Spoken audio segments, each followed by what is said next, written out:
The night the storm arrived, nothing in Silver Creek would ever be the same. A trembling woman knocked on a stranger's door, carrying more than fear. She carried a secret that could destroy the peace of a widowed rancher who had buried his heart long ago. As thunder roared across the Wyoming sky, two wounded souls stood face to face, one running from her past, the other haunted by his own. And when morning came, neither could pretend the world was unchanged. If you love emotional, dramatic Old West romances filled with passion, redemption, and second chances, subscribe now and help us reach 1,000 subscribers so we can keep bringing these unforgettable stories to life. Silver Creek, Wyoming, 1882. The wind of early spring swept across the open plains of Wyoming, carrying with it the scent of wet soil and pine smoke. The small settlement of Silver Creek stood fragile against the vast horizon, its few buildings huddled together like travelers seeking shelter. Beyond the town, where the land rolled into quiet hills, the Turner Ranch waited under a pale sky streaked with gold and gray. Eliza Mae Holloway rode in the back of a wagon, her hands clasped around a small valise that contained all she owned, 2 plain dresses, a shawl, and a book of psalms with a missing cover. Every sound made her flinch, the crack of the reins, the shout of a man driving cattle nearby, even the creak of the wheels. At 19, her heart had already learned the rhythm of fear. She kept her gaze on her lap, afraid that if she lifted her eyes, someone might take it as invitation. The driver, an older ranch hand named Mr. Leary, pointed ahead. "There," he said kindly. "Turner Ranch. You'll find the work honest, miss. Mr. Turner's a good man."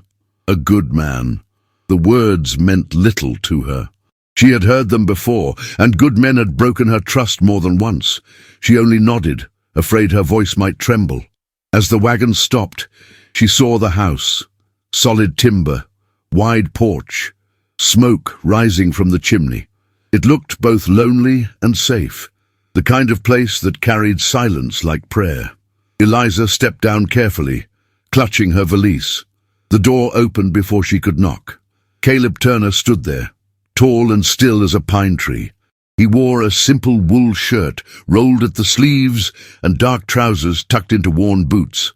His hair was dark, touched by the wind, and his eyes, hazel with flecks of green, studied her not with suspicion, but with quiet awareness. A man who had seen storms and learned to wait them out. "You must be Miss Holloway," he said, his tone steady, deep but gentle. "I'm Caleb Turner. You're welcome here." His voice startled her by what it did not carry. No command, no rough edge, no hunger, only calm. She lowered her head, murmuring, "Thank you, sir." He stepped aside. "Come in. It's a long ride from town. You'll be wanting something warm." Inside, the scent of wood smoke and coffee filled the air. The house was neat but spare, plain curtains, sturdy furniture, and the quiet hum of solitude. A woman's touch lingered in the details, a folded quilt, a lace runner on the sideboard, a pressed flower in a glass frame. Eliza felt the presence of someone who was no longer there. Caleb noticed her eyes linger. "My wife passed 2 winters ago," he said simply, without self-pity. Her name was Lillian. Eliza's fingers tightened around her valise. "I'm sorry." He nodded once. "The work's straightforward. Cooking, cleaning, mending when needed. You'll have your own room there down the hall. If there's any task you won't do, you tell me. I won't force your hands." She froze. No man had ever said such a thing to her. Not force her hands. The words felt foreign, almost dangerous in their gentleness. She looked up, uncertain if she had heard correctly. "Yes, sir," she whispered, her throat tight. He gave her a short nod, then gestured toward the stove. "Mrs. Kincaid keeps the kitchen, but she's gone to visit her sister. You'll share duties with her when she returns. Until then, I'll manage what I can." "You cook?" she asked before thinking, the question slipping out like breath. The corner of his mouth lifted, barely, enough to stay alive. It was not quite a smile, yet it softened something in the air between them. Eliza set her valise by the door, uncertain if she should remove her shawl. Caleb turned toward the window, giving her privacy to settle her nerves. The gesture, small, Instinctive, broke her even more than cruelty ever had. She felt tears burn behind her eyes and quickly blinked them away. By dusk, she had washed dishes, swept floors, and boiled water for coffee. Caleb remained mostly silent, working outside until the last light faded. When he returned, his hair was damp with mist, and he smelled faintly of earth and horses. He hung his hat near the door and said, "You've done more than enough for one day. Eat, then rest." She hesitated, unsure if she was expected to serve him first. "Sir, do you want your supper now?" "I already ate," he said. "There's stew in the pot for you." Her hands trembled slightly as she filled a bowl and sat at the edge of the table.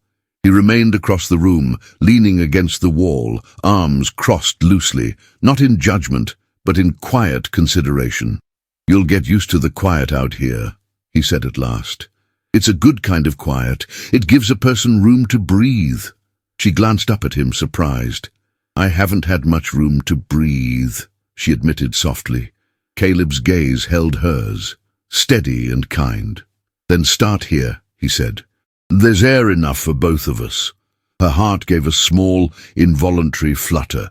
No man had ever spoken to her like that, not as if she were fragile glass, but as if she were something worth steadying. That night, long after he had gone to his room, Eliza lay awake, listening to the wind slide along the eaves. Each creak of wood sounded like footsteps to her nervous mind. Memories pressed against her chest, doors slamming, voices raised, the echo of a man's anger. She clutched her blanket and whispered prayers she barely remembered. Finally, she rose and stepped quietly outside. The night was sharp with cold, the stars burning bright over the endless dark. She stood on the porch, arms around herself, breathing shallowly, trying to find calm. "You shouldn't stand out here without a shawl," said a voice behind her, deep and low. She turned quickly. Caleb stood in the doorway, a lantern in his hand, light painting gold along his jaw. He wore no hat now, just a plain shirt, sleeves rolled back. "I'm sorry," she stammered. "I couldn't sleep." He set the lantern on the porch rail. "Night's quiet can be louder than a crowd if you're not used to it." Eliza nodded, her fingers gripping the edge of her shawl. "Sometimes quiet makes the old sounds come back." Caleb understood. He didn't ask what those sounds were. He simply poured coffee from a tin pot he'd brought and handed her a cup. "Then let this chase them off," he said. "Warmth helps." The gesture was ordinary, yet it felt sacred. Their hands nearly brushed as she took the cup. Her heart jumped, but he didn't move closer. He leaned on the post beside her, looking out at the dark hills. "You'll find the mornings here different," he said softly. "The air comes clean off the mountains, smells like pine and new beginnings." She risked a glance at him. The lantern light caught his profile, strong, quiet, marked by loss, but not bitterness.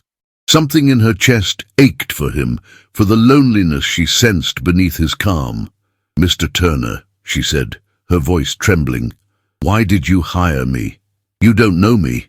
He turned his head, meeting her eyes fully for the first time. "Because you looked like someone who needed a place to rest. And maybe I did too." The words hung between them, soft and true. Eliza felt warmth rise to her throat, not from the coffee but from the unfamiliar closeness of being seen. For a long moment they stood in silence, the lantern flickering between them. Then Caleb straightened and reached for the lantern. "Try to sleep, Miss Holloway. Tomorrow will be easier." "Yes, sir," she whispered, her voice small. He paused, then added gently, "No need for sir out here, just Caleb will do." She looked down, shy, but smiling faintly. "Good night, Caleb." He gave a small nod, something like peace passing through his face, and went inside. Eliza remained a while longer, staring at the endless Wyoming sky. The air was cold, but for the first time in years, she did not feel afraid of the dark. Somewhere inside her, a seed of trust, tiny and trembling, took root. And as she finally returned indoors, closing the door softly behind her, she carried with her the faint but certain sense that her life, for the first time, might truly begin. The first light of morning crept gently over the hills of Silver Creek, washing the Turner Ranch in a thin veil of gold. The dew sparkled on the fields, and the breath of the horses rose like smoke in the cool air. Inside the house, Eliza Mae Holloway stood before the kitchen window, her hands wrapped around a tin cup of coffee that steamed between her fingers. She watched as Caleb Turner crossed the yard, his movements precise and unhurried, the quiet authority of a man who belonged to the land itself.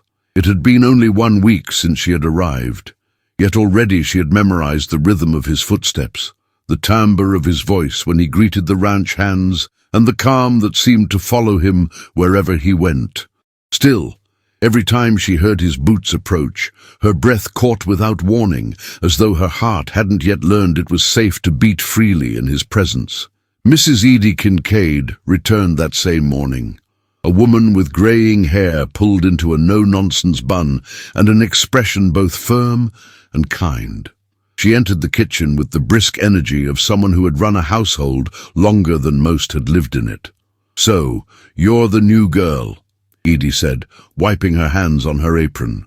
"I'm told you're quiet, tidy, and afraid of your own shadow. That about right?" Eliza blinked, unsure how to answer. "I try to do my work properly, ma'am." "Good," Edie replied with a satisfied nod. "Mr. Turner doesn't take kindly to gossip or idleness. You'll find him fair, though. Fairer than most." She gave Eliza a sideways glance, softening her tone. "You look like you've been through a storm or two. Just remember, storms pass. Work helps." "Yes, ma'am," Eliza murmured. The hours passed in gentle repetition. Together, they prepared breakfast, biscuits, beans, and coffee strong enough to wake the dead. Caleb came in from the stables as the aroma filled the kitchen. He paused at the doorway, removing his hat, his eyes settling on Eliza for the briefest moment. "Morning," he said. "Good morning," she replied, her voice low but steady. He nodded once and sat at the table, eating in silence, though every so often his gaze lifted, calm, unassuming, but attentive. When Eliza poured more coffee, her hand trembled just enough for a drop to spill onto the table. "Careful there," Caleb said softly, not scolding. "You'll burn yourself." She set the pot down quickly, embarrassed. "I'm sorry." He shook his head. "Don't be. The floor's seen worse." Edie smirked from the stove. "You'll make the girl nervous, Mr. Turner. You talked more this morning than you did all week." Caleb's lips curved slightly.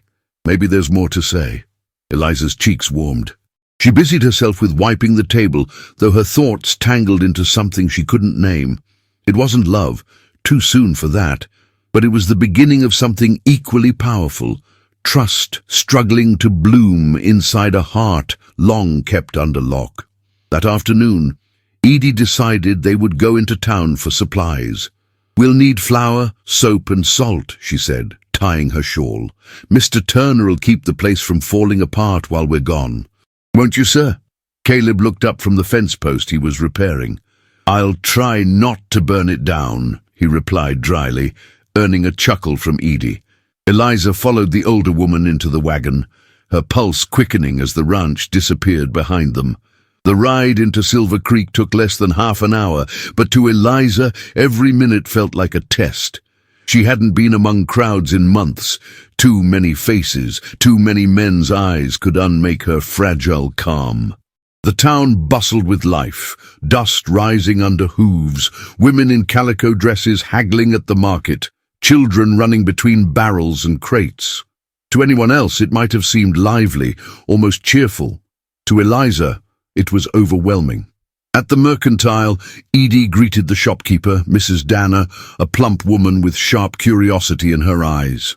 "Morning, Edie," she said. "Who's this with you?" "This here's Miss Holloway," Edie replied. "She's helping out at the Turner place." Mrs. Danner's smile thinned. "Oh, that ranch still running? Heard Mr. Turner doesn't take kindly to company since his wife passed." Her gaze flicked to Eliza. "You're a brave one, dear. Not many girls would live out there with a man alone." Eliza's stomach twisted. "He's decent," she said softly, almost defensive. Mrs. Danner raised an eyebrow, pretending surprise. Didn't mean anything by it, sugar. Folks just talk. Then maybe they should talk less, Edie cut in sharply. Mr. Turner's done more for this town than most. They finished their purchases quickly, but as they left the shop, Eliza caught sight of two women whispering near the doorway, their gloved hands covering faint smiles. The sting of gossip felt familiar, like an old bruise pressed too hard. On their way back, Edie clucked her tongue. Pay no mind to tongues that wag, child. People will always fill silence with nonsense. Eliza nodded, though her heart still thudded painfully.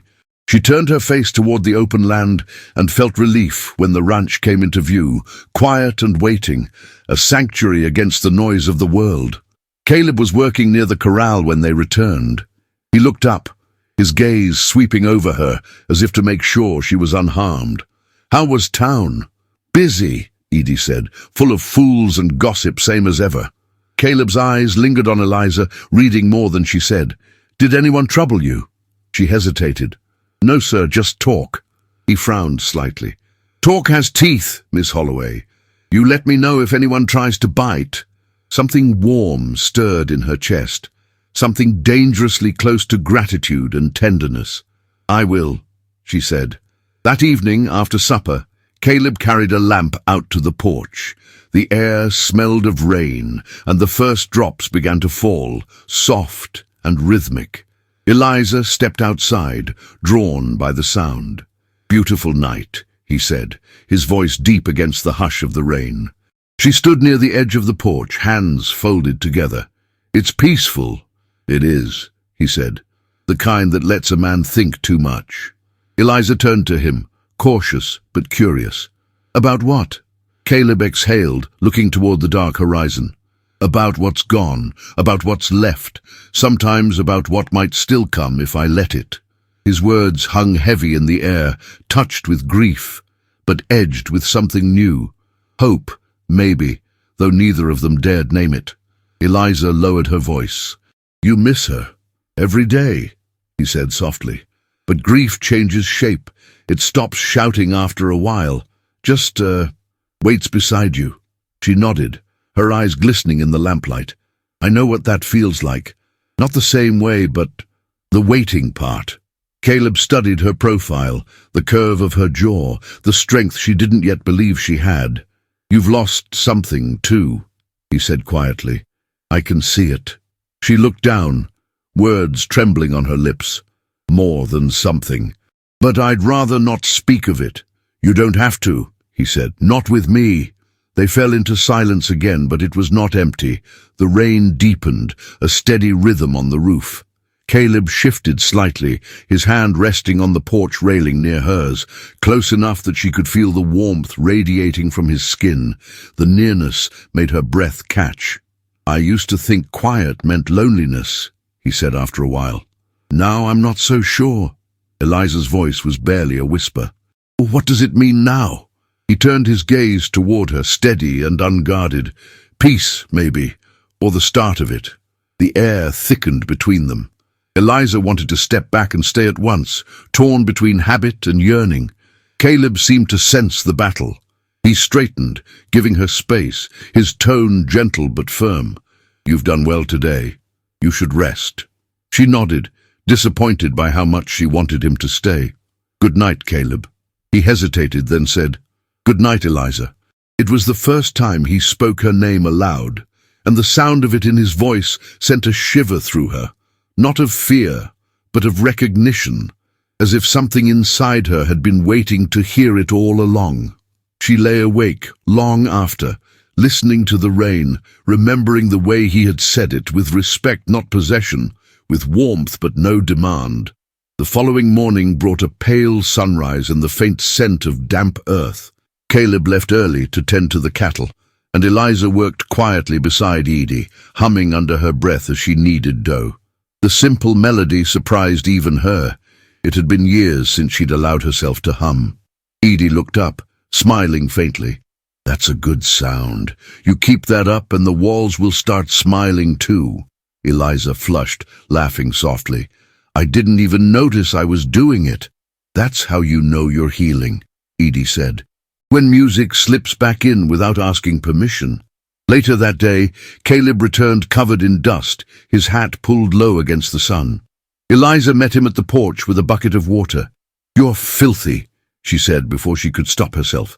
Caleb laughed, a deep, quiet sound that reached her like a warm breeze.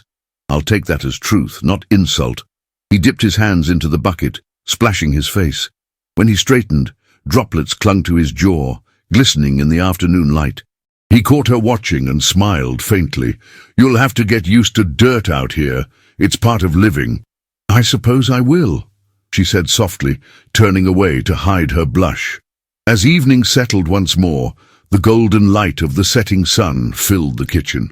Eliza set supper on the table, cornbread, beans, and roast potatoes. Caleb sat across from her, quiet but not distant.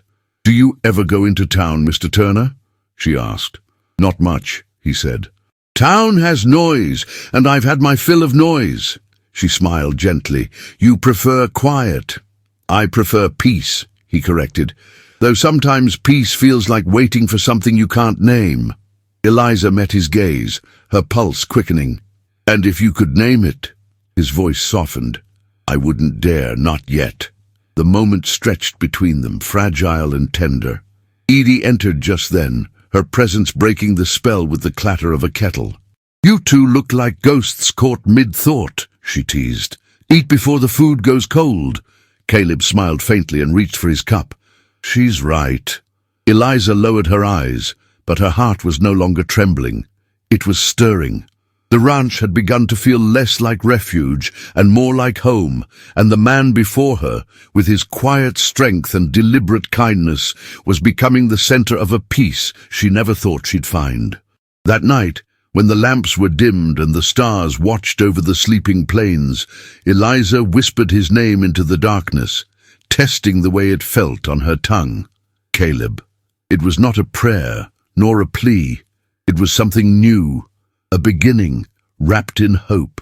The wind swept softly through the open fields that surrounded the Turner Ranch, carrying with it the scent of sage and early summer rain.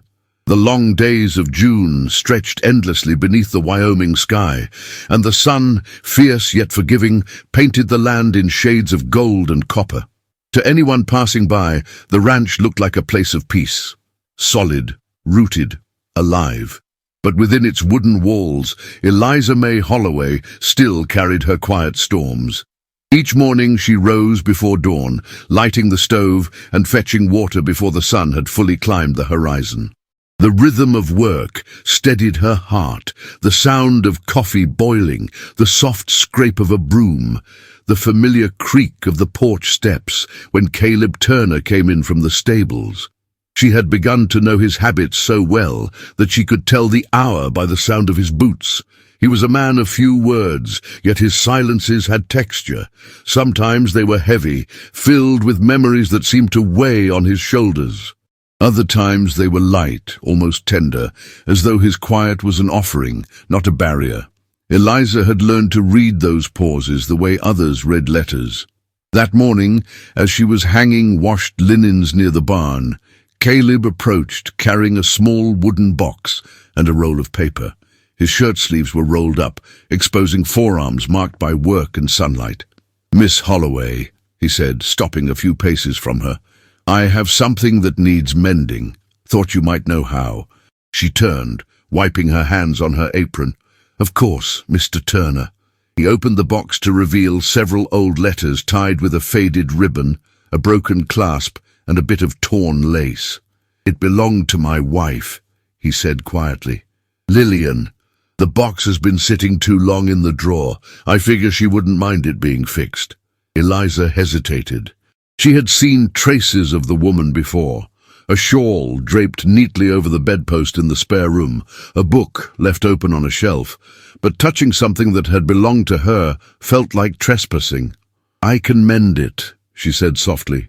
"If you're certain." "I am," Caleb said. "Things that are cared for ought to stay that way." Their eyes met for a moment longer than necessary. Eliza lowered her gaze, her pulse quickening at the simple warmth behind his words. When he turned to go, she caught sight of something flicker across his face, a shadow of memory, brief but unmistakable. Later, when she brought the mended box to him, he was sitting by the porch rail sharpening a small knife. The afternoon light fell across his face, softening the lines of sorrow that time had etched there. "It's fixed," she said, offering the box. The clasp should hold now. Caleb took it gently, his fingers brushing hers by accident.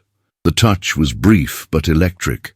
He looked down at her hand as though realizing she might flinch, but she didn't. For the first time she met his gaze directly, her heartbeat wild but steady. "Thank you," he said, his voice lower than usual. "You've got a careful hand." "I try," she murmured. "You do more than try."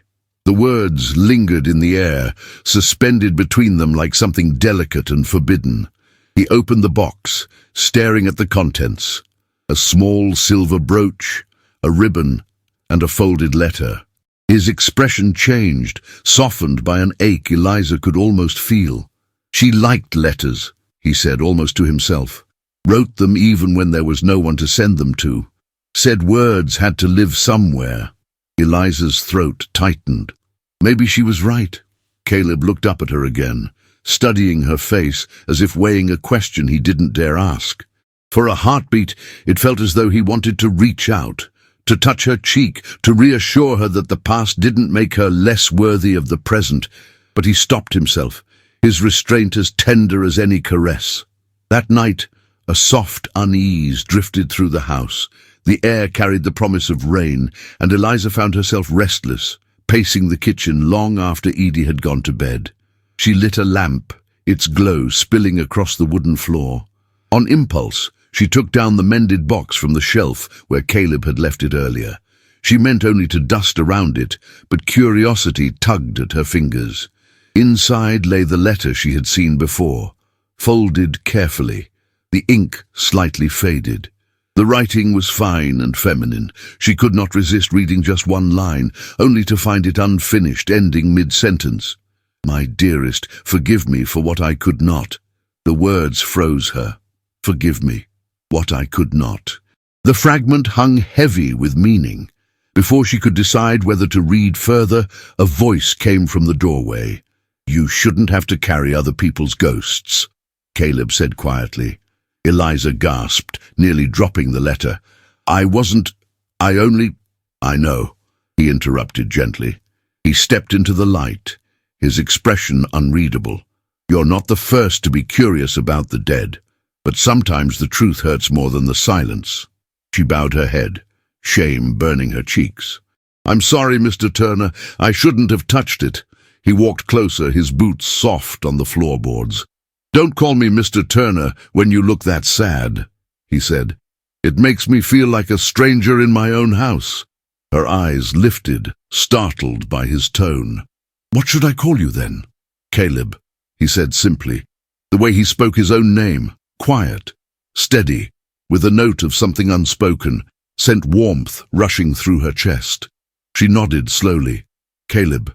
The sound of it seemed to change the air. He took another step, close enough for her to smell the faint scent of rain and cedar that clung to his shirt. His gaze was gentle but unwavering. "She died in childbirth," he said at last, the words breaking free like confession. "It was 2 years ago this spring. The baby lived only a few hours. There's no sin in that letter, only sorrow." Eliza's throat tightened painfully. "I didn't mean to stir your pain." "Until you didn't," he said, his voice rough but soft. "Pain's already awake most days." Something in the way he said it reached into her, deep and unguarded. Without thinking, she whispered, "You must have loved her very much." He nodded once. "I did. Love doesn't die, it just learns to be quiet." He turned his face slightly toward the window, where the first drops of rain had begun to fall. "Sometimes I wonder if it's right to keep that kind of love alive. Then I see someone trying to build something new, and I think maybe love isn't meant to stay in one grave forever." Eliza couldn't speak. The emotion in his voice, restrained and trembling, pulled at something fragile inside her. She set the letter down carefully, her hands trembling. "I know about ghosts," she said softly. "Not the kind that walk, but the kind that whisper. They follow you in silence until you forget who you are without them. Caleb looked at her then, truly looked, and something shifted between them. It wasn't pity, it was recognition. Two souls marked by loss, finding in each other the faint reflection of their own survival. Then maybe, he said quietly, it's time we both stopped listening to them. The rain thickened, drumming gently on the roof. For a long moment they stood there, surrounded by the flicker of lamplight and the hush of falling water. Caleb reached for the box, closing it with deliberate care. "Thank you for fixing it," he said. "You gave it a new clasp. I suppose we all need that sometimes, something to hold us together when the world keeps trying to come undone." Eliza smiled faintly. "Maybe we do." He started toward the door, then paused. "The garden out back," he said. "It was hers once. She planted roses. They're wild now, but they still bloom. I thought you might like to see them." It was an invitation, not an order. She followed him outside, the rain slowing to a mist. The garden lay behind the house, bordered by a low fence and overgrown with tangled vines. Yet in the half-light it was beautiful. Flowers bending beneath droplets, petals glowing pale against the dusk. "She loved the color red," Caleb murmured. "Said it made the earth remember it was alive." Eliza knelt beside one of the bushes, touching a petal gently. "It's beautiful," she said. He nodded. "You should have them. The garden, I mean. Do what you want with it. Lillian would have liked that." She turned to him, her eyes wide. "I couldn't. It's yours." "It was hers," he said, "and I think she'd want it to belong to someone who still believes in growing things." Her breath caught. "I don't know if I believe in much of anything anymore." "Then start with this," he said softly. "Belief has to begin somewhere." They stood beneath the dripping trees, silence wrapping them like a blanket. For a fleeting second, his hand moved slightly, as though he might touch her shoulder, but he stopped himself again, the tension between restraint and longing nearly unbearable. "Thank you," she whispered, her voice barely audible. Caleb inclined his head. "Good night, Eliza." She hesitated. "Good night, Caleb." Her name in his mouth, his in hers, the exchange was almost sacred. He turned back toward the house, leaving her alone among the roses. She watched him go, her chest aching in ways she didn't understand. The sky above them had cleared, revealing a scatter of stars, pale and distant. Eliza bent to the roses, brushing her fingertips over their delicate edges. The thorns pricked lightly at her skin, reminding her that beauty and pain often grew from the same root. She thought of Caleb's face in the lamplight, the sorrow in his eyes, and the quiet strength in his hands. For the first time, she wondered what it would feel like to be touched by kindness and not recoil, to be looked at not as a burden, but as a reason to stay. She stood there for a long time, the soft hum of rain still echoing in her ears, and though she could not yet name it, something in her heart began to bloom, fragile, trembling, and alive, like the roses that refused to stop flowering in the shadow of grief. The rain had washed the dust from the plains, leaving the earth dark and fragrant beneath a restless sky. For days the weather had hovered between sunshine and storm, as though nature itself could not decide whether to mourn or to begin again. At the Turner Ranch, life resumed its quiet rhythm, horses to tend, fences to mend, bread to bake. But beneath the calm, something had shifted. Ever since that night when Caleb Turner had spoken of his wife's death, Eliza Mae Holloway had felt a tenderness in her chest that frightened her. It was not pity. It was something gentler, deeper, a sorrow for the man who had learned to live without joy, and for herself, who had never known what peace felt like until she came to this house. Each morning she saw him from the window as he saddled his horse.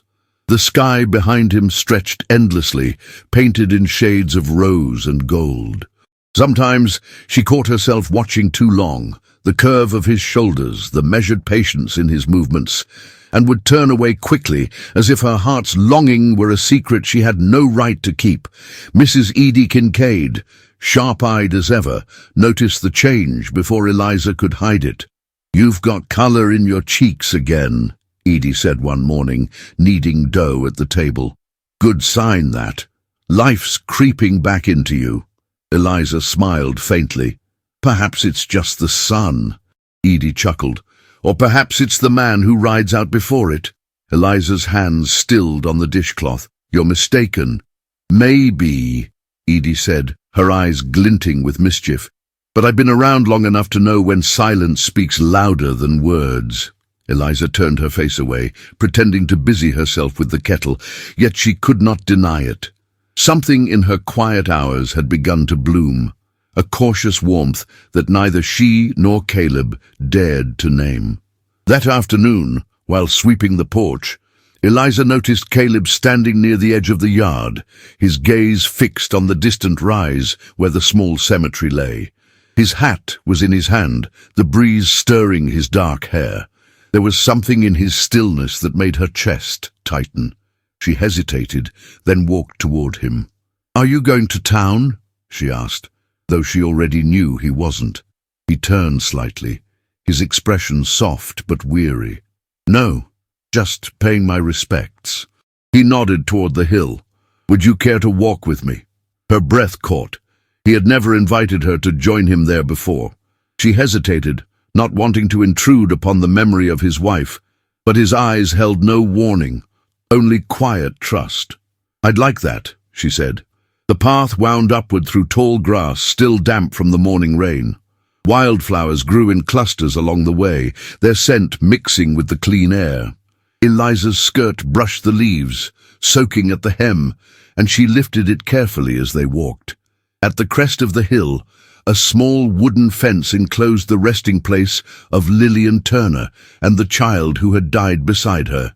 The headstone was simple, carved with steady hands, beloved wife and mother, gone but not forgotten. Eliza felt her throat tighten.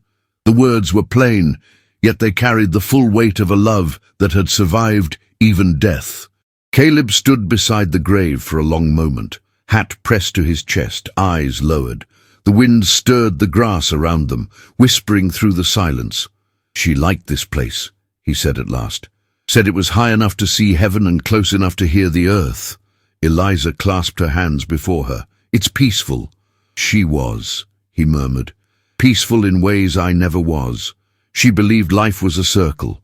What you give comes back, one way or another." He crouched to clear a few fallen leaves from the stone.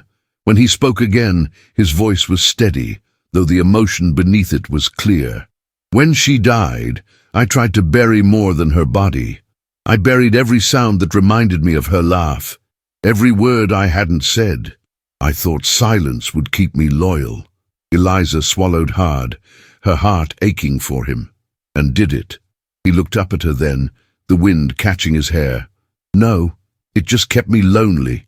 She wanted to reach out, to lay her hand on his arm, but the grief between them was sacred ground. So instead, she bent down and plucked a small wildflower, pale pink, trembling in the breeze. "May I?" she asked softly. He nodded. She placed the flower against the headstone, her fingers brushing the cold stone. "There," she whispered, "so she won't be alone."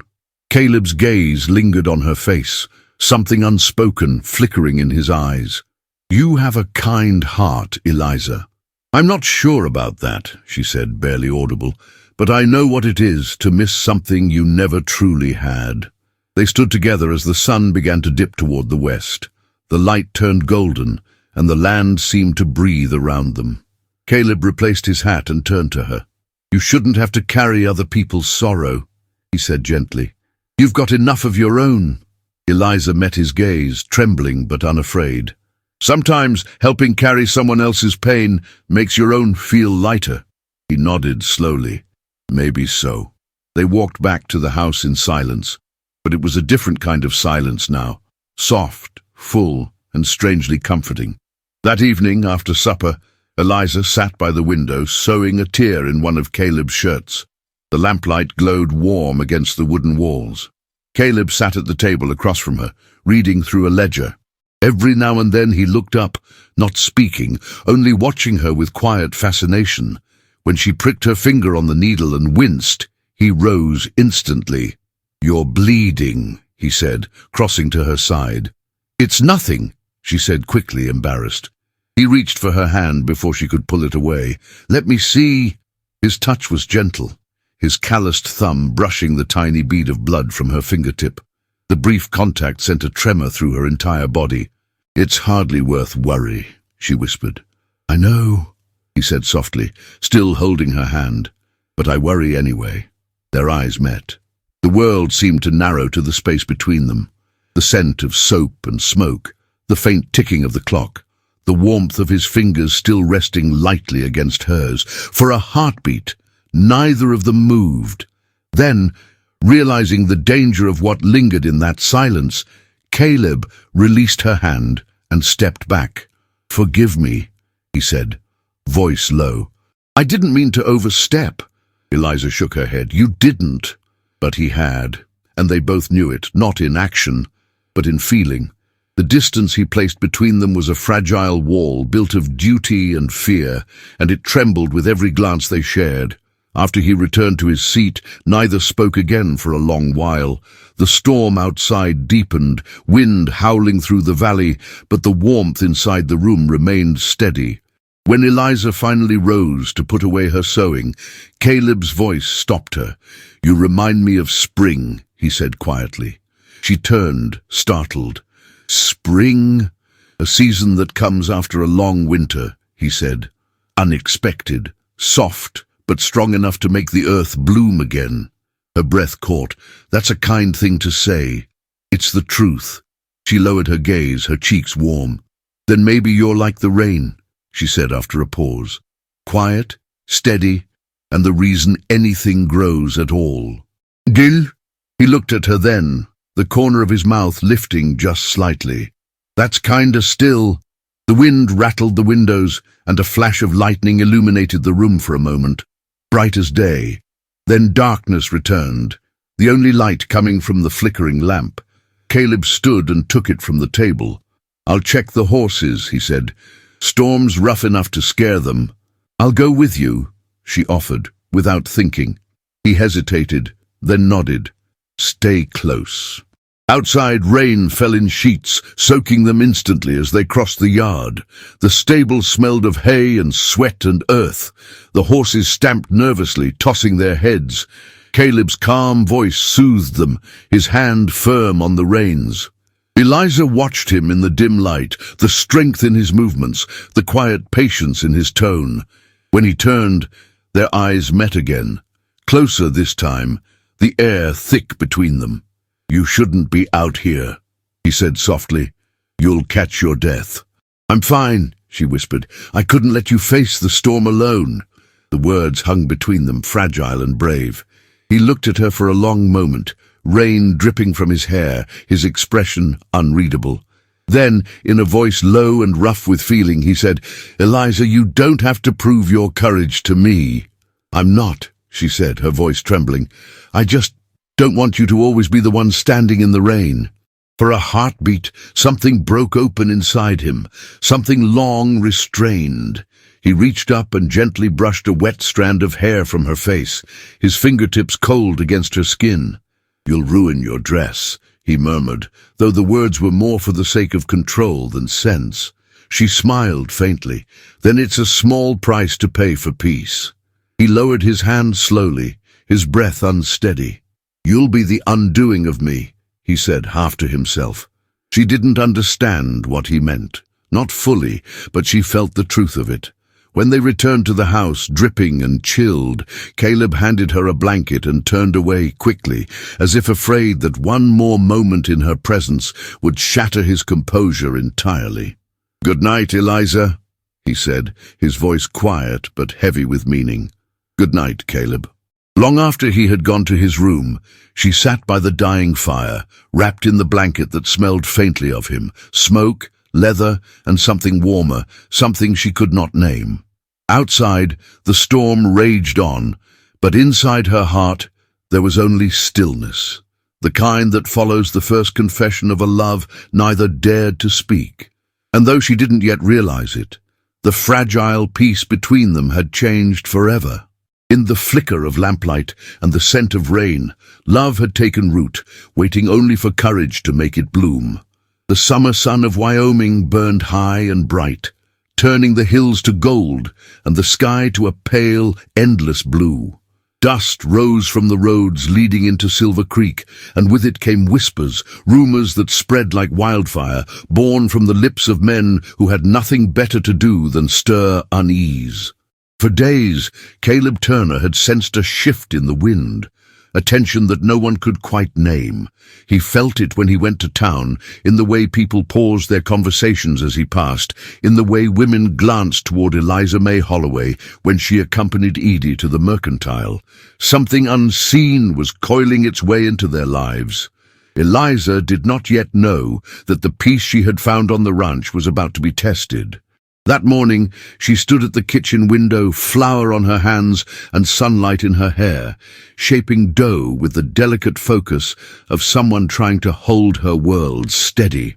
The air smelled of baking bread, and through the open window came the sound of Caleb's axe striking wood, a rhythm that had become her favorite music.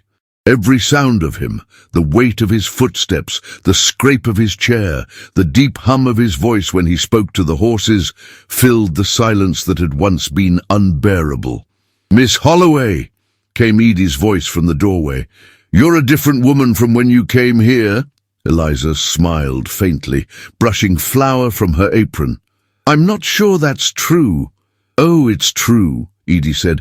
"You breathe different now, and you laugh, though you pretend not to. I've seen you smile when Mr. Turner passes by." Eliza's cheeks warmed. "He's kind," she said simply. Edie raised a brow. "Kindness is a rare thing in men. Don't waste it." Before Eliza could reply, the sound of hooves echoed in the yard. A rider approached, a tall man in a fine coat, dust clinging to his boots but not dulling his air of authority. The moment Eliza saw him, the world seemed to stop. The wooden spoon slipped from her hand and struck the floor with a soft clatter. Henry Slade. Her breath caught, her body going rigid as every muscle remembered the past she had tried to bury. His face was as she remembered, smooth, handsome, and cruel in its perfection. His eyes were sharp and calculating, his smile polished into civility that hid the rot beneath. "Well now," he said from the porch, his voice honeyed with false warmth. "I was beginning to think this little town was nothing but ghosts." Caleb stepped out from behind the barn, wiping sweat from his brow. "You're on private property," he said evenly. "State your business." Slade's gaze flicked toward Eliza, and his smile widened. "Ah, I see my business found me first." Eliza stumbled back a step, her heart pounding painfully. Caleb noticed, his expression hardening as he moved slightly closer to her. "You know this man?" he asked quietly. Her lips parted, but no sound came. All she could manage was a whisper. "Yes." Slade removed his hat with mock courtesy. "Henry Slade, sir. I'm afraid that young woman has something of mine, and I've come to collect what belongs to me." Caleb's jaw tightened. "She doesn't belong to anyone." Slade chuckled, low and deliberate. "You sound like a man who's forgotten how the world works. I have a contract signed and witnessed. She was under my employment, ran off owing me a debt." Eliza's voice broke through at last. "It's a lie." "Is it?" Slade said smoothly. "You forget, my dear. I keep records. You were given shelter, food and wages. You disappeared before paying what was owed. Now, unless you'd prefer I take this matter to the sheriff, I suggest you come quietly." Caleb stepped between them, his presence like a wall. "You'll do no such thing. You'll leave this property now." Slade's eyes glinted with amusement. "Protective, are you? How gallant. But you might want to ask her what sort of woman you're protecting. People in my position don't lie, Mr. Turner. The poor girl has a way of making trouble follow her." Eliza trembled. She could feel the weight of her fear pressing down, but she also saw the way Caleb stood, steady, immovable, his shoulders squared. It was the first time in her life she'd seen a man stand on her side without condition. "Leave," Caleb repeated, his voice quiet but firm. For a moment Slade's mask slipped, his eyes turned cold, his smile dying. "You're making a mistake." "Maybe," Caleb said, "but it's mine to make." Slade placed his hat back on his head and stepped toward his horse. "I'll be back," he said over his shoulder, "and next time I'll bring the law with me." When the sound of hooves faded into the distance, Eliza's knees gave way. Caleb caught her before she fell, his arms strong but careful. "Easy," he said. "You're safe now." "No," she whispered, her voice cracking. "He'll never stop." Caleb guided her inside and helped her to a chair. His eyes softened, though his voice carried quiet fire. "Tell me what he did to you." She hesitated, the words clawing their way up from a place she had buried deep. "He found me when I had nothing," she began. "Told me he'd give me work, a home, but it wasn't kindness. Her breath faltered. "He wanted obedience. When I tried to leave, he said I was in his debt, that I owed him my service, until he said otherwise." Caleb's hands clenched at his sides. "And this contract?" "False," she said. "He made me sign something I didn't understand. Said it was for wages. I didn't know it bound me." Caleb took a slow breath, steadying his anger. "Then it's not a contract, it's coercion, and he won't take you." Eliza met his eyes, tears trembling in her lashes. "You can't protect me from him." "Yes," Caleb said, his voice quiet but certain. "I can." She wanted to believe him. And in that moment, something inside her, something bruised and small, began to trust. Later, as the day faded into amber light, Caleb sat at the table with Sheriff Riggs, an older man with a weathered face and a sense of justice that ran deep. The sheriff studied the paper Slade had left behind, frowning. "Looks official," Riggs said, "but I've seen his kind before. Men who use ink and fancy words to chain others. Still, I'll need to verify the signatures." Caleb nodded. "Do what you must, but she's not leaving my ranch." Riggs met his gaze. "You're putting yourself in the middle of a mess, Turner. That man's got influence. He can make life difficult." Caleb's expression didn't waver. "So can I." When the sheriff left, Eliza was waiting by the fire, her hands clasped tightly. "You shouldn't have done that," she said softly. "You've made an enemy." Caleb approached her, standing close enough that she could feel the warmth of him. "I've had worse." Her voice trembled. "You don't understand. He doesn't stop until he wins." Then he's met his match," Caleb said. The silence that followed was heavy, charged with emotion neither dared to name. Eliza looked up at him, her eyes glistening. "Why are you doing this for me?" He hesitated, then spoke honestly. "Because no one ever did it for you before." Her breath caught. The truth in his words undid her. She wanted to thank him, but the words wouldn't come. Instead, she said, "You should hate me for bringing this trouble." "I don't hate you," he said quietly. "I hate the world that made you afraid." The tenderness in his tone broke something in her chest. She turned her face away, afraid he might see the tears that refused to stay hidden. That night, as the wind rose outside, Eliza sat by the window, unable to sleep.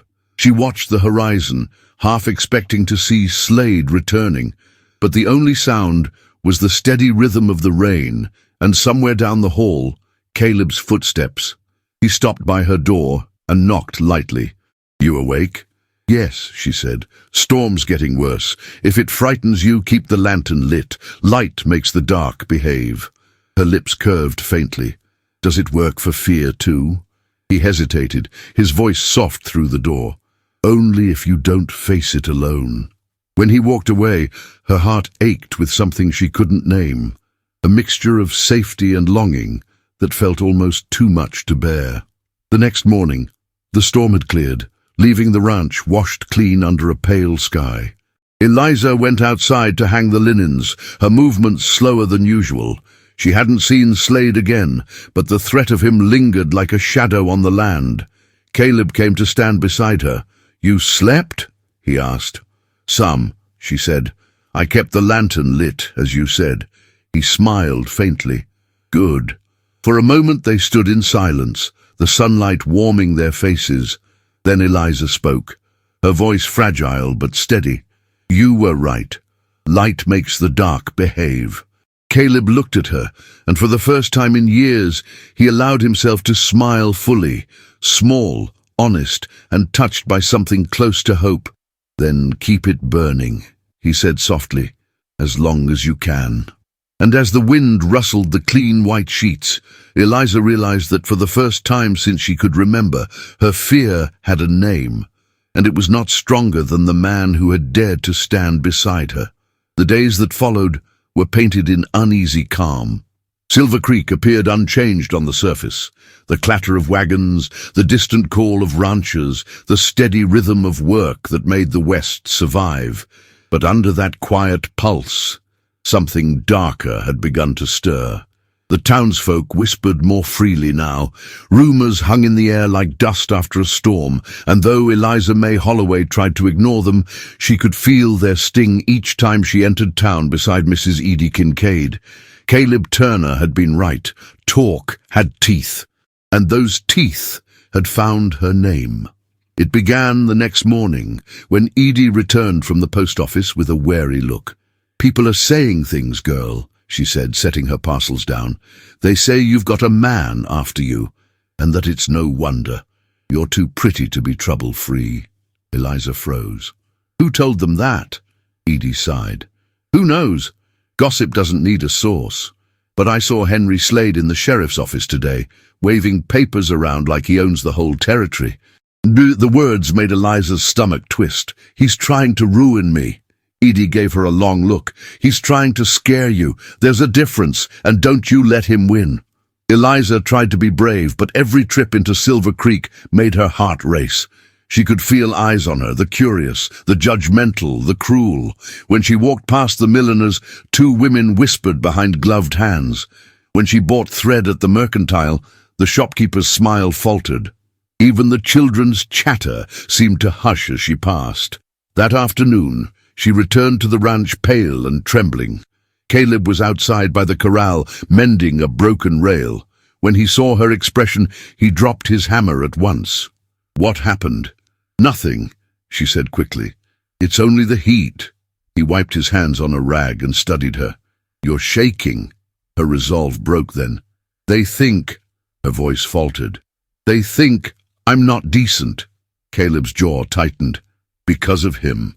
She nodded. He took a slow breath as if reining in his anger. "Let them talk. They'll tire of it soon enough." "But what if they don't?" she asked, her eyes bright with unshed tears. "What if they never stop?" Caleb stepped closer, his voice low and calm. "Then we keep living, Eliza. Same as before. The truth doesn't vanish because someone lies."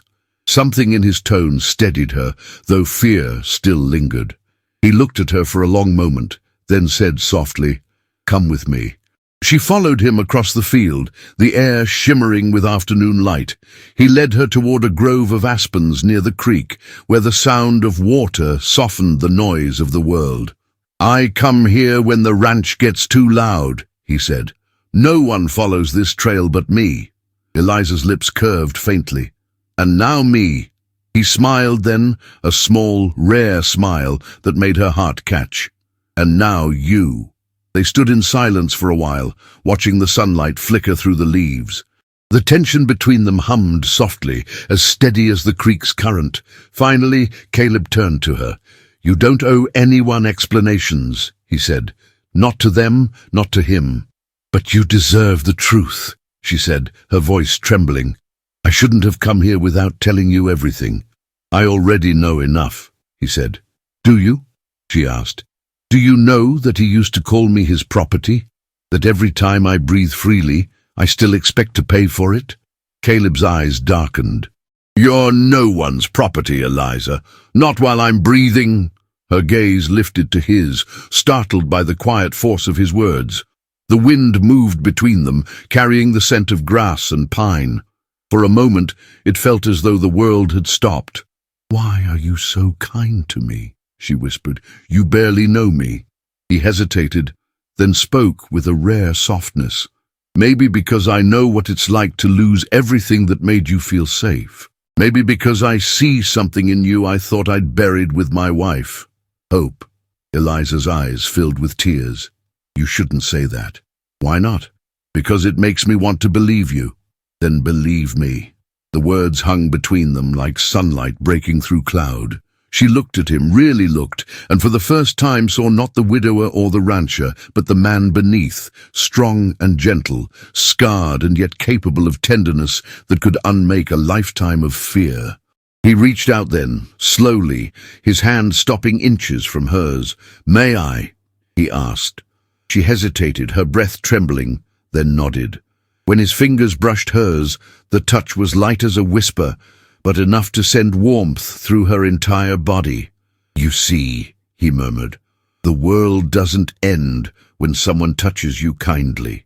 She smiled faintly, tears still glistening. "No, it doesn't." They stood like that until the sky deepened and the light turned honey gold. When they finally walked back, the air between them was changed. Something unnamed, fragile and bright had taken root. The next morning, the illusion of peace broke. Sheriff Riggs arrived at the ranch, his expression grave. Caleb met him on the porch, his stance protective. "What is it?" Riggs removed his hat. "Slade's filed an official claim in town. He says the girl owes him unpaid debt and intends to retrieve her by law." Caleb's eyes hardened. "That won't happen," Riggs sighed. "I don't believe him either, but Harrogate's backing him." Caleb frowned. "Harrogate? Biggest landowner this side of the valley," Riggs said. "Owns half the cattle routes and most of the bank. He's taken an interest in seeing this matter settled, for Slade's benefit." Eliza, standing just inside the doorway, felt the color drain from her face. She had never met Harrogate, but she had heard the name whispered with respect and fear alike. Riggs continued, lowering his voice. "They're spreading word she's dangerous, that she deceived men out east, took money she never earned. They're twisting it into something ugly." Caleb's tone turned sharp. "And you came to warn me." The sheriff nodded. "I'll do what I can, but the town listens to Harrogate. Be careful." After he left, Caleb leaned against the porch rail, silent for a long time. Eliza stepped out beside him, her hands trembling. "He'll ruin you if you stand with me," she said. "I don't care about ruin," he said. "Only about truth. But the truth won't matter if they believe him. Then I'll give them something else to believe," he said firmly. That evening, when Caleb rode into Silver Creek, Eliza waited by the window, anxiety twisting her insides. The sun had set when he returned, his expression unreadable. "What did you do?" she asked, rushing to meet him. "I spoke to Harrogate," he said simply. "Told him if he touched one hair on your head or lent his name to that man's lies again, he'd lose every hand willing to work for him." Eliza stared at him, astonished. "You can't threaten a man like that." "I didn't threaten," he said quietly. "I promised." Her voice wavered. "And if he doesn't listen, then I'll make him." The strength in his tone both frightened and moved her. "You shouldn't risk so much for me," she whispered. Caleb took a slow step closer. "You keep saying that, but it's not risk, it's choice." She looked up at him, the air thick with words unsaid. "Why?" His answer came soft but certain. "Because you deserve to be believed." Something inside her broke then, not from pain, but from relief. She wanted to tell him that no one had ever said those words to her before, that she didn't know how to accept kindness without fear, but instead she only said, "Thank you." He reached for her hand again, the same quiet grace as before. "You don't need to thank me, Eliza." "I do," she whispered, "because for the first time I feel like I'm more than what someone else took from me." His thumb brushed lightly over her knuckles. "That's because you are." The lantern flickered beside them, its glow turning the room into gold and shadow. Eliza's breath trembled. The nearness of him, the steadiness of his gaze. It felt like standing on the edge of something vast and beautiful. She wanted to step closer. She wanted to feel his warmth against the chill of everything that had come before. But Caleb, sensing the danger in his own longing, took a careful step back. Rest, he said softly. You've had enough for one day. Her heart ached at the distance he placed between them, but she understood. Respect, not fear, held him back, and in that restraint she found safety. That night, as she lay awake, she thought of his words, of the quiet power in his promise to protect her. Outside, the wind brushed softly through the grass, and in its rhythm she heard his voice, steady, calm, and constant. For the first time since her world had fallen apart, she slept without trembling. And though neither of them would admit it aloud, the bond that tied them had become something far stronger than protection. It was love, still unspoken, still fragile, but alive. A love built not on possession, but on faith, and on the quiet courage of two souls who had learned to find light, even when the world called it darkness. The day had ended in a copper sunset, its glow stretching long across the Turner Ranch and dying slowly behind the hills. The fields shimmered with the last warmth of light, and the cicadas began their steady song. But inside the house, a hush had settled, heavy as the air before a storm. Eliza Mae Holloway stood by the window, her hands still from their work, watching the horizon darken. She could not shake the feeling that the peace around her was false, that the quiet had teeth. The rumors spreading through Silver Creek had grown crueler, twisting truth into something ugly. She had become a story people told, one whispered between neighbors, embroidered with lies.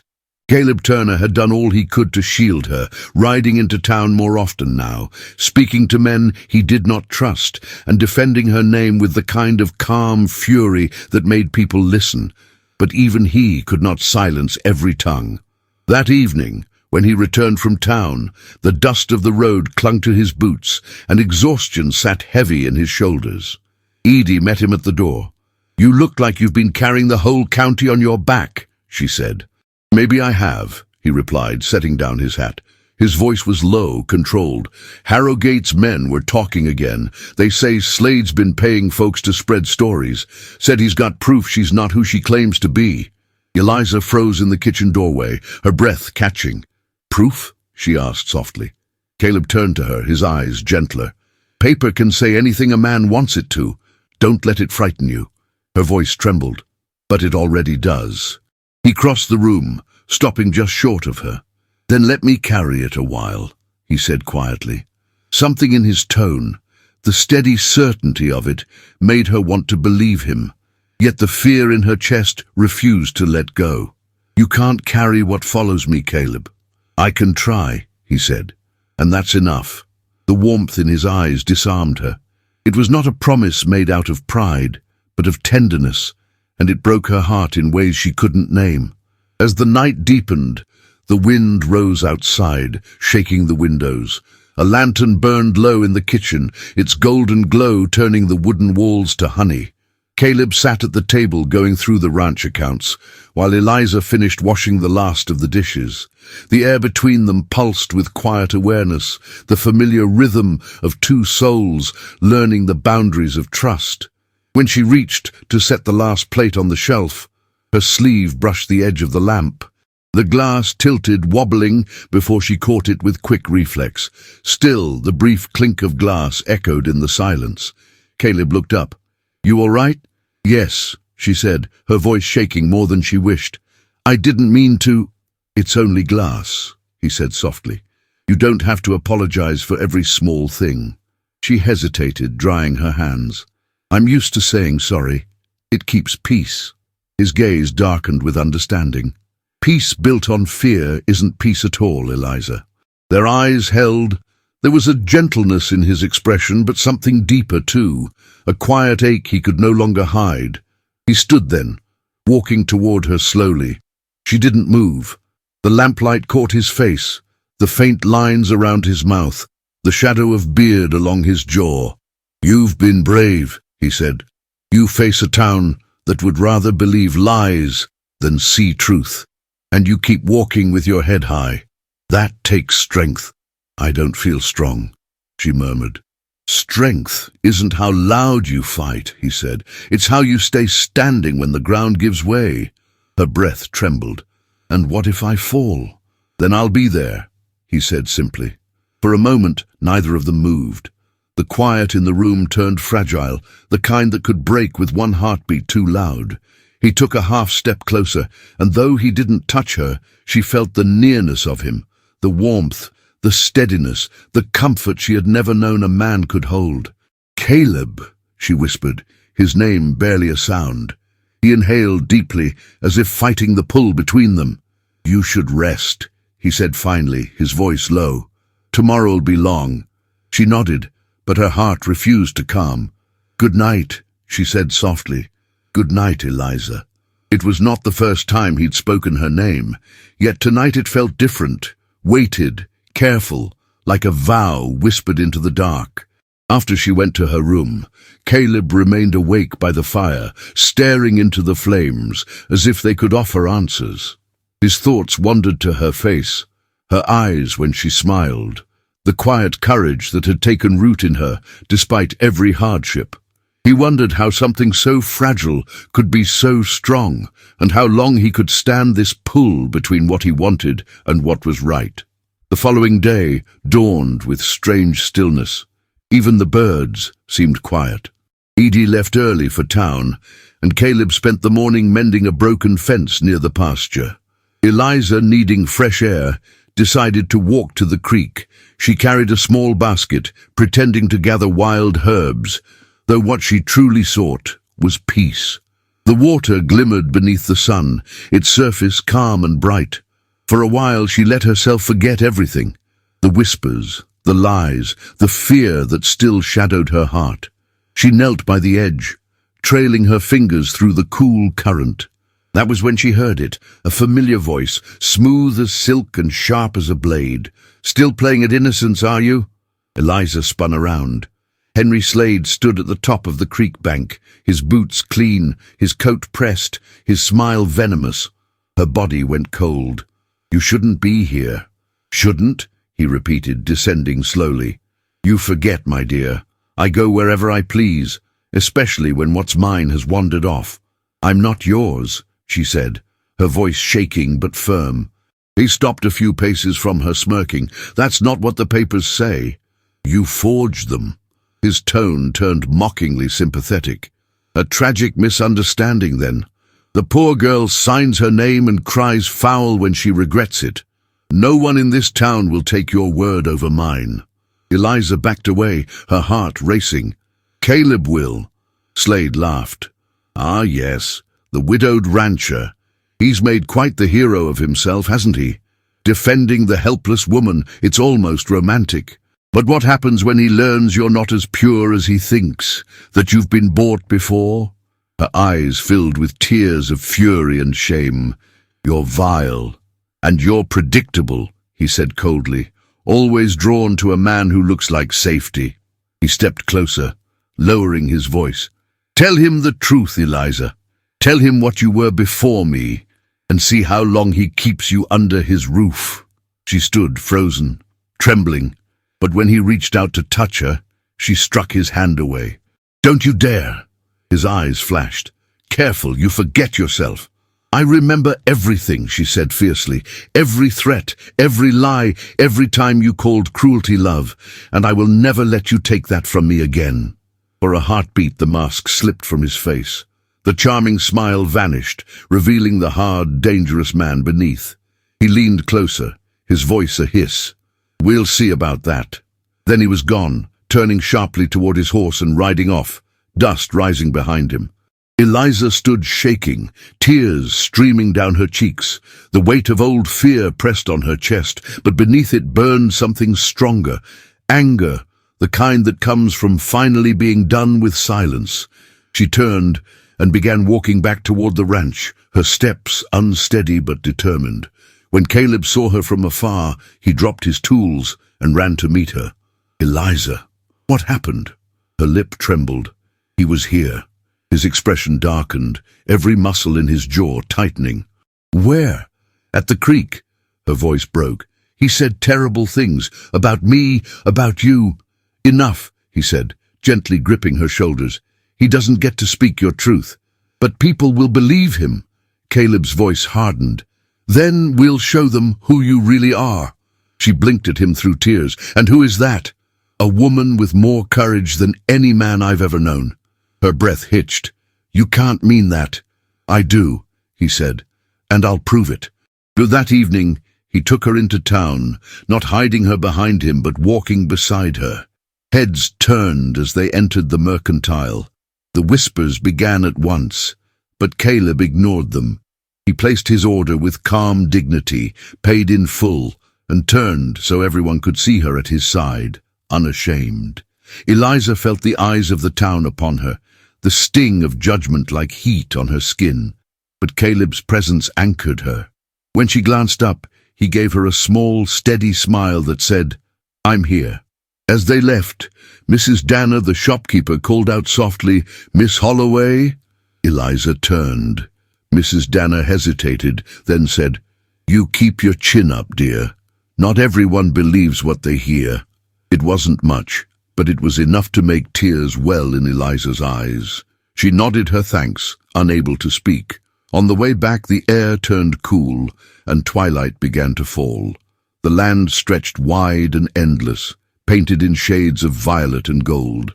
Eliza sat beside Caleb in the wagon, the rhythmic creak of wheels filling the silence. "Thank you," she said after a while. He kept his gaze on the road. "You don't need to thank me." "I do," she insisted softly, "for standing beside me when no one else would." Caleb looked at her then, the fading light catching his eyes. "You don't understand," he said quietly. "I don't stand beside you out of duty. I do it because I can't imagine doing anything else." The words hit her like a breath she hadn't realized she'd been holding. She turned toward him, her voice trembling. "You'll ruin yourself if you keep fighting for me." He smiled faintly. "Then let me be ruined." The wagon rattled on, carrying them through the dusk, and for the first time in weeks, Eliza felt the weight of her fear begin to lift. Caleb's hand rested lightly on the reins, and though he never reached for hers, she could feel the unspoken promise between them, that whatever storm lay ahead, she would not face it alone. And as the first stars appeared above the Wyoming sky, Eliza allowed herself to believe, if only for that night, that love could be stronger than any lie ever told. The night air carried the faint scent of rain, though the sky remained stubbornly clear. The Turner Ranch stood quiet under the stars, bathed in the pale glow of a half-moon that turned the fields silver. From the house came a soft hum of warmth and lamplight, but inside, restlessness lingered. Neither Caleb Turner nor Eliza Mae Holloway could find peace that evening, though neither could name the reason. It had been 2 days since their visit to Silver Creek, 2 days since they had walked side by side through the whispering crowd, defying rumor with silent courage. The town had watched, gossiped, speculated, but for once Eliza hadn't trembled. Caleb's presence had steadied her like an anchor in a wild sea, and yet that very strength now kept her awake because every time she thought of him, her heart felt too full to bear. In the small room at the back of the house, Eliza sat by the open window, brushing her hair with slow, thoughtful strokes.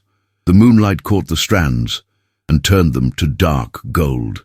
The quiet pressed around her, broken only by the low chirp of crickets and the sigh of the wind through the grass. Somewhere down the hall, she heard Caleb's footsteps. He moved carefully, as he always did when the night grew heavy with things unsaid. When a soft knock came at her door, her pulse leapt. "Eliza?" His voice was gentle, low enough to sound like a secret. She stood quickly, heart racing. "Yes? May I come in?" For a moment she hesitated, her hand hovering over the latch. "Of course," she said at last. He stepped inside, hat in hand, his expression half-shadowed by the lamplight. "Couldn't sleep," he said simply. "Neither could I," she admitted, setting her brush aside. He looked around the small room, plain, tidy, with the scent of lavender from the dried sprigs she kept on the table. His gaze lingered on the window, then returned to her. "I was out by the barn. Thought I saw storm clouds gathering, but it might just be the wind playing tricks." "Maybe," she said softly. "Or maybe it's warning us." His brow furrowed. "Warning us. That peace doesn't last," she murmured. "Not for people like me." He took a slow step closer. "People like you?" Her voice faltered. "People who've lived too long in fear to trust happiness when it comes." Caleb's eyes softened.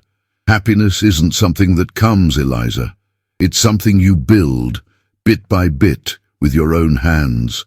The same way you fix fences and mend broken things." She smiled faintly. "And what if it breaks again?" "Then you fix it again," he said, "and again if you have to." The steadiness in his voice calmed her trembling. She turned toward the window, needing space to breathe, but he followed, standing beside her. The moonlight fell between them, a pale ribbon of silver. "You've given me more kindness than I deserve," she said quietly. "Deserve," he echoed. "That's not how kindness works." Her eyes glistened. "You don't understand, Caleb." She stopped, unable to finish. He waited patiently. "You were what?" "Broken," she whispered. "Not the kind that heals clean, but the kind that leaves cracks." He looked at her for a long time, then said softly, "Cracks let the light in." Her breath hitched. "You make everything sound so simple." "It's not simple," he said, his tone low and honest. "But it's real." For a moment neither spoke.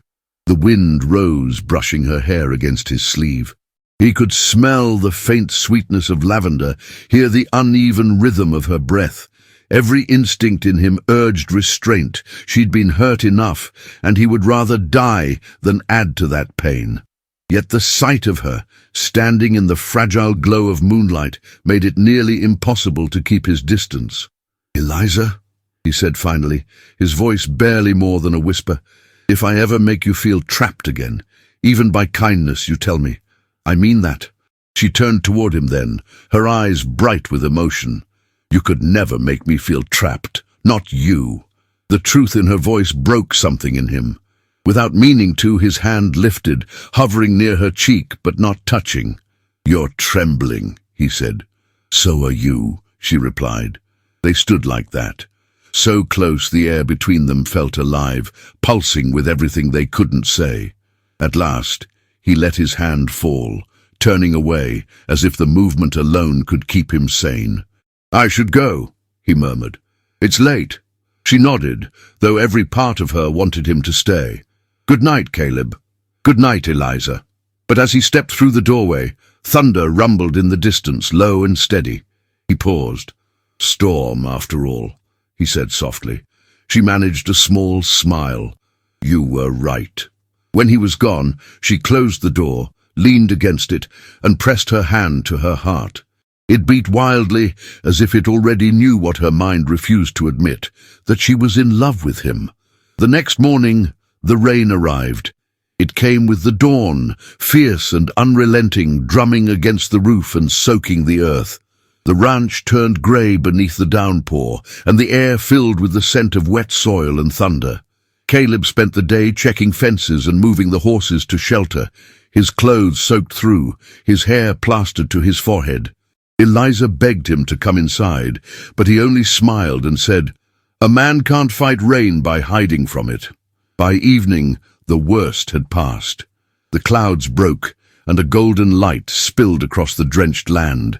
The air smelled new, cleansed, as if the world itself had been reborn.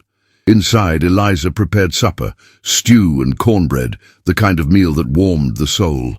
When Caleb entered, dripping and tired, she handed him a towel and said, "Sit, I'll pour you coffee."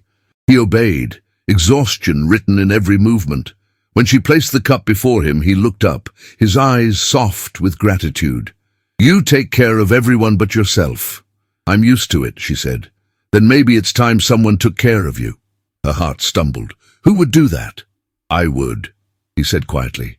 The words settled between them like a confession. She looked at him, truly looked, at the way the firelight touched the edges of his hair, at the steadiness of his gaze, at the kindness that seemed to live in every line of his face. "Why?" she whispered. "Because I can't help it," he said simply. "Because every time I see you smile, it feels like the first time I've breathed in years." Her eyes filled with tears. "You shouldn't say such things." Why not? He asked gently. Because it makes me hope, she said, her voice breaking. Then hope, he murmured. You deserve that much. For a long moment neither moved. The fire crackled softly, casting flickering light across their faces. Then, as if guided by something neither could resist, Eliza reached across the table and took his hand. His fingers closed around hers slowly, reverently, as though afraid the moment might vanish if he breathed too hard. Outside, thunder rolled again in the distance. Do you hear that? She said. He smiled faintly. A storm always finds its way back. Do they ever end? Some do, he said. Others become part of you. Her gaze met his, and she felt the truth of it. This, whatever it was between them, was no passing storm. It was the kind that reshaped everything it touched. He rose then, moving around the table. For a moment she thought he might leave, but instead he extended his hand. Dance with me. She blinked. Now? Now? He said softly. Before the world remembers, it wants to take everything from us. She hesitated only a second before placing her hand in his. He led her to the center of the room, where the firelight painted their shadows on the walls. There was no music, only the distant murmur of rain and the quiet beat of two hearts learning to trust again. Caleb's hand rested lightly on her waist, his touch gentle but grounding. Eliza's other hand lay against his shoulder, feeling the strength beneath his soaked shirt, the warmth radiating through the damp fabric. They moved slowly, barely swaying, yet to her it felt like flight. When she dared to look up, his eyes were already on her. What are you thinking? He asked softly. That I never thought I could feel this way again, she whispered. He smiled, a rare, tender thing. Then don't stop. Her voice trembled. I'm afraid. So am I, he admitted. But maybe fear's just another word for wanting something too much. A single tear slipped down her cheek. Caleb reached up and brushed it away with the back of his hand. The gesture was so tender, it unraveled her completely. Eliza, he whispered, her name a prayer. If I ever cross a line, if this ever feels like a chain instead of freedom, you tell me. She shook her head, her breath catching. You could never feel like a chain. Their eyes locked. The air seemed to hum around them, alive with everything left unsaid. For one suspended moment, it felt as though the rest of the world had fallen away. No gossip, no fear, no past. Only the two of them, standing in the quiet aftermath of the storm. When the fire dimmed to embers, Caleb stepped back slowly, his hand lingering in hers before he let go. You should rest, he said again, his voice rough with emotion. Will you stay until the storm passes? She asked. He hesitated, then nodded. I'll be right here. And he was. She fell asleep with the sound of rain against the window and his steady breathing from the chair across the room. The storm raged outside, but within those four walls, something far gentler had taken hold, a peace both fragile and fierce, born of trust, of courage, and of love unspoken but already alive. The morning after the storm dawned in gold. The sun rose gently over the wide plains, its light breaking through the mist that hovered above the fields. Dew sparkled on the grass, and the scent of rain lingered in the air, clean, earthy, alive. The world looked reborn, but inside the Turner Ranch, hearts carried the remnants of something that refused to fade. Eliza Mae Holloway moved quietly through the house, her skirts whispering against the floorboards. She could still feel the echo of Caleb's hand against hers from the night before, the rhythm of their slow, silent dance beneath the flickering firelight. Every time she thought of it, warmth spread through her chest like a secret flame. In the kitchen, she found Edie Kincaid bustling about with her usual purpose. The older woman glanced up, a spark of mischief in her eyes. You're smiling in the morning, girl. That's new. Eliza flushed, busying herself with the kettle. Am I? You are, Edie said. And don't you dare tell me it's the weather. I know sunshine from something sweeter. Eliza laughed softly, though her heart raced. You imagine things, Mrs. Kincaid. I imagine nothing, Edie replied, placing bread on the table. I've eyes, and those eyes saw Mr. Turner staring at you last night like a man who'd forgotten what air was. Eliza nearly dropped the cup in her hand. He was just kind, that's all. Kind? Edie smirked. That man's been kind since the day he was born, but he's never looked kind the way he looked at you. Eliza said nothing. Words felt too fragile for what she carried inside her, a tenderness that frightened her as much as it comforted her. Outside, Caleb was already at work. The storm had knocked down part of the east fence, and he was repairing it with steady hands and quiet focus. The sunlight caught his hair, now lighter from months beneath the Wyoming sky, and sweat glistened along his temples. Every movement he made was measured, deliberate. Like a man who built more than fences, he built peace. When Eliza brought him water, he straightened, wiping his brow. "Thank you," he said, taking the cup. Their fingers brushed, a spark of warmth in the cool morning air. "You work too hard," she said gently. He smiled faintly. "It keeps my thoughts quiet." "And what do you think about when it's quiet?" she asked softly. His gaze met hers, steady, searching. "You," he said simply. The word hung between them, heavier than the silence. For a heartbeat, she couldn't breathe. "You shouldn't say that," she whispered. "Maybe not," he said, "but I can't seem to stop thinking it." Her pulse raced.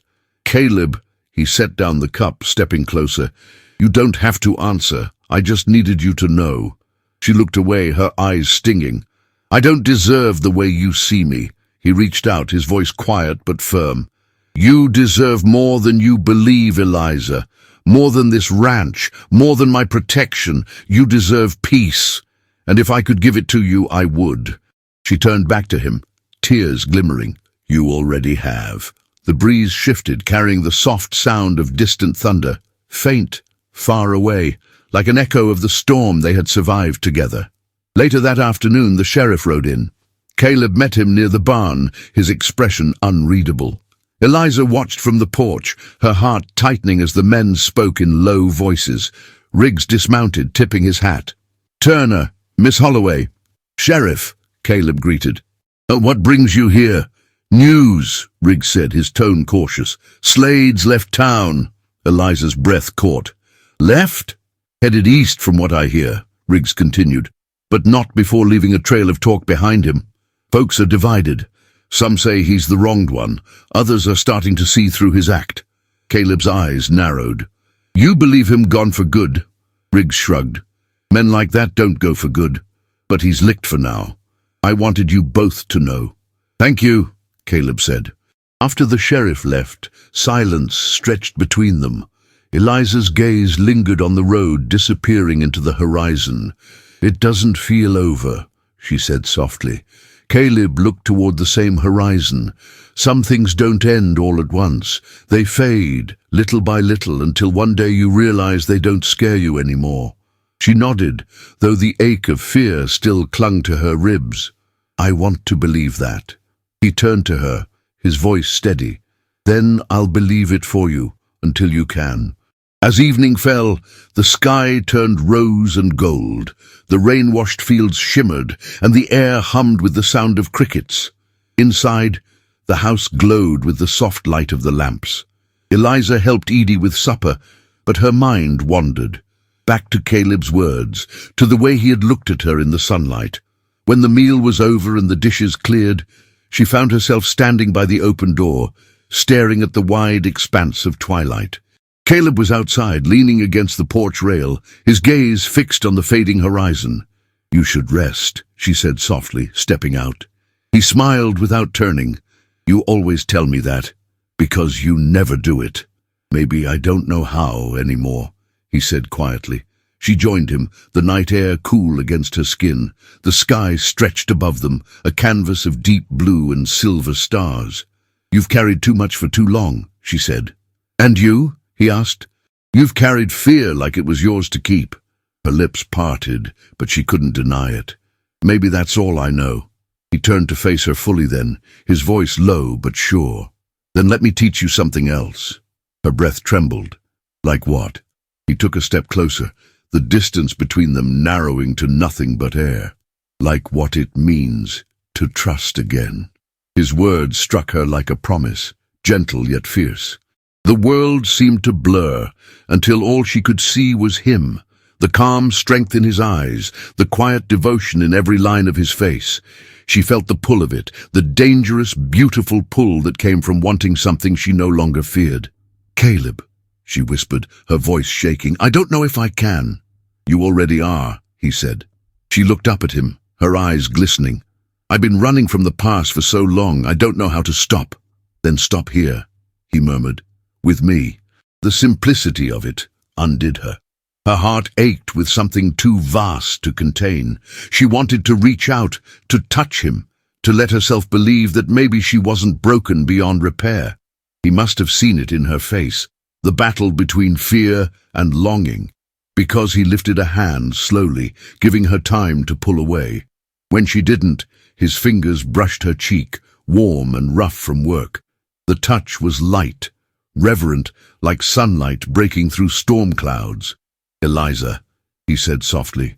Her name in his voice felt like home. She leaned into his touch, closing her eyes. "Why are you so good to me?" she whispered. "Because someone should be," he said, "and I want to be that someone." When she opened her eyes, he was still watching her, his gaze steady and full of something she had never seen in a man before: respect. "Don't look at me like that," she said softly. "I'll start believing you mean it." "I do mean it," he said, "every word." Her breath caught, and for a moment she thought he might kiss her. The world felt suspended, the air thick, her heart wild. But Caleb only smiled faintly and let his hand fall. "You should rest," he said, voice husky. "Tomorrow we start mending the south fence. The storm tore more than I thought." She laughed softly, though her eyes shone. "You think of everything." "Not everything," he said, his gaze flickering toward her again. "Some things I just feel." The silence that followed was softer than any word could be. She turned toward the doorway, but before stepping inside, she paused. "Caleb." He looked up. "Thank you," she said, "for not being afraid of what I carry." He nodded once, his voice steady. "We all carry something, Eliza. It's what we do with it that matters." She smiled faintly and disappeared into the house, leaving him alone under the starlight. For a long while, Caleb stood there, listening to the night, the distant cry of an owl, the soft whisper of wind in the trees. When he finally turned to go inside, he found the lamp still burning in the window. Its glow spilled onto the porch, warm and steady, a small beacon against the vastness of the night. He smiled to himself. The storm had passed, yes, but in its wake, it had left something far stronger than ruin. It had left light. And as he closed the door behind him, the house felt different, no longer haunted by loss, but alive with quiet, trembling hope. Morning came quietly, as if the world had learned to tread softer around hearts that had been bruised for too long. The light spilled into the kitchen in a pale ribbon, turning the worn wood of the table into honey and making the steam from the kettle look like a prayer rising. Eliza Mae Holloway stood by the stove, her hands steady now as she measured flour and salt. She listened for familiar sounds, the creak of the porch step, the low murmur of a man greeting the day without raising his voice. Caleb Turner entered with the smell of open air clinging to him. His hair was slightly damp from the mist on the fields. His sleeves rolled up as if the day had already demanded more than comfort. He paused in the doorway, watching her for a beat too long to be casual, then cleared his throat softly. "Morning," he said. Eliza turned, and her mouth formed a small smile before she remembered to guard it. "Good morning." His gaze lingered on her face, as if he were trying to memorize the way she looked in simple light. "Did you sleep?" "A little," she admitted. "More than I used to." He nodded once, the smallest relief softening his features. "Good." Edie Kincaid swept in from the pantry with a basket of beans and the sharp practicality of a woman who did not allow tenderness to become a weakness. She took one look at the two of them and gave a low hum. "You're both too quiet," she announced. "Makes a body wonder what kind of trouble is circling." Caleb's mouth twitched. No trouble today. Edie set the basket down with a thud. Trouble doesn't ask permission. It just shows up like a stray dog, and you either feed it or chase it off. Eliza's fingers tightened around the spoon. Trouble had always found her. It had arrived with charming words and polished boots, with paper and ink that pretended to be law. She could still hear Henry Slade's voice when she closed her eyes, smooth, possessive, certain the world would bend for him. Caleb noticed the way her shoulders stiffened. He stepped closer, not touching, only placing himself near enough that his steadiness could reach her. "You don't have to be afraid today," he said quietly. Eliza swallowed. "I don't know how to stop." He lowered his voice as if speaking to something sacred. "Then don't stop alone." Before she could answer, the sound of hooves approached. Not fast, not frantic, firm, controlled. The kind of riding that belonged to a man carrying news that couldn't wait. Sheriff Riggs dismounted in the yard, his hat in his hand, his face set with a seriousness that chilled the air. Caleb stepped onto the porch at once, Edie behind him, Eliza hovering at the threshold as if the doorway were the only thing keeping the past from entering. "Turner," Riggs said. His gaze flicked to Eliza, gentler than his tone. "Miss Holloway." Caleb's voice was calm, but there was iron underneath. "What is it?" Riggs took a breath. "The paper Slade's been waving around. It's been inspected. The signatures don't match what he claimed. And the witness name he listed, well," the sheriff's eyes narrowed. "The man doesn't exist." Eliza's knees weakened so quickly she had to grip the doorframe. The world tilted, then steadied only because Caleb's hand hovered near her elbow, ready to support without forcing. Riggs continued, voice low. "That contract is a fraud. And there's more. Slade didn't leave town like folks said. He rode out to Harrogate property and's been holed up there." Caleb's jaw tightened. "So Harrogate is in it." Riggs nodded once. "I've been careful with my words until I had proof. Now I do. Harrogate's lawyer filed Slade's claim in the county ledger himself, and Harrogate's banknote on your ranch. Turner, it's been handled in ways that don't smell right." Caleb went very still. For a moment, Eliza saw something old in his face, something bitter and tired, like a man who had spent too long believing the powerful could not be challenged. Riggs stepped closer, lowering his voice as if even the wind should not overhear. "There's a hearing at the town hall this afternoon. I'm bringing the ledger, the handwriting report, and 2 statements from folks who didn't want to speak until they realized Slade wasn't untouchable. I need you there. Both of you." Eliza's throat tightened. "Me?" Riggs met her eyes. "Yes, ma'am, because paper is loud, but truth from the mouth of the person it tried to chain is louder." Eliza's breath shook. She looked at Caleb, searching for the permission she had been trained to beg for from men. But Caleb gave her something else. Choice. "It's your decision," he said softly. "If you want to go, I'll be beside you. If you don't, I'll still be beside you." Edie let out a low, approving sound. "Go!" she told Eliza, as if speaking to a younger version of herself. "If you don't speak, they'll keep speaking for you." Eliza closed her eyes for a heartbeat. Her fear rose like a tide. Then she remembered the warmth of a hand offered without demand, the way Caleb asked before touching, the way he said her name like it mattered. She opened her eyes. "I'll go." Caleb's expression shifted. Pride, tenderness, and something dangerously close to awe. "All right," he said. "Then we go." The hours before town felt too long.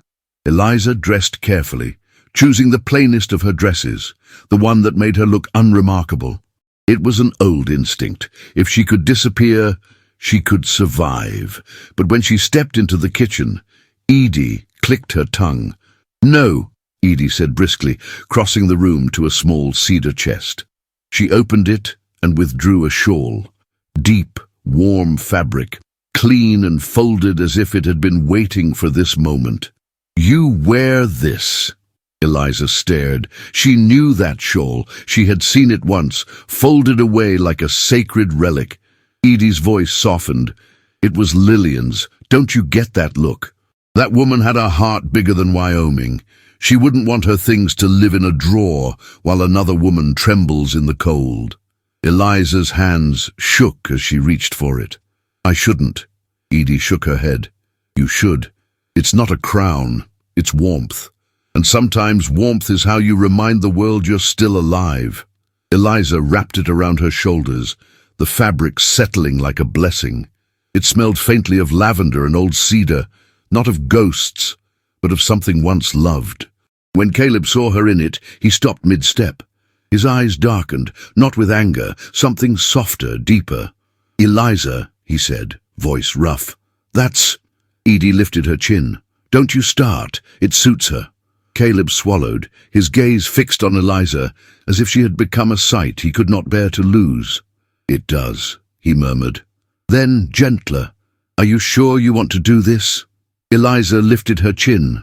Yes. They rode into town together. Caleb drove, steady hands on the reins.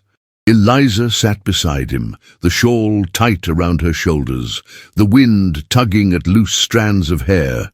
The road seemed longer than it ever had, because every mile carried her toward a room full of faces that might decide what she deserved.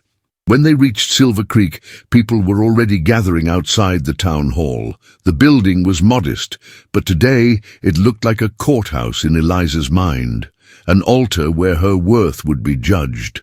She felt the first tremor of panic rise, but then Caleb spoke without looking at her, as if he understood exactly what her body was trying to do. Breathe, he said quietly. In and out. Stay with me. Eliza obeyed, matching her breath to his words. It helped. Not enough to erase fear, but enough to keep her standing. Inside, the room smelled of dust and ink.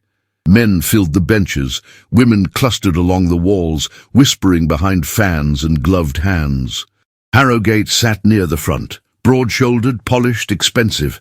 His gaze flicked to Eliza with cool dismissal, as if she were a stain someone should scrub away. And beside him, Henry Slade stood with that same too smooth smile, as if the world had always belonged to him. Eliza's stomach turned, but she did not step back.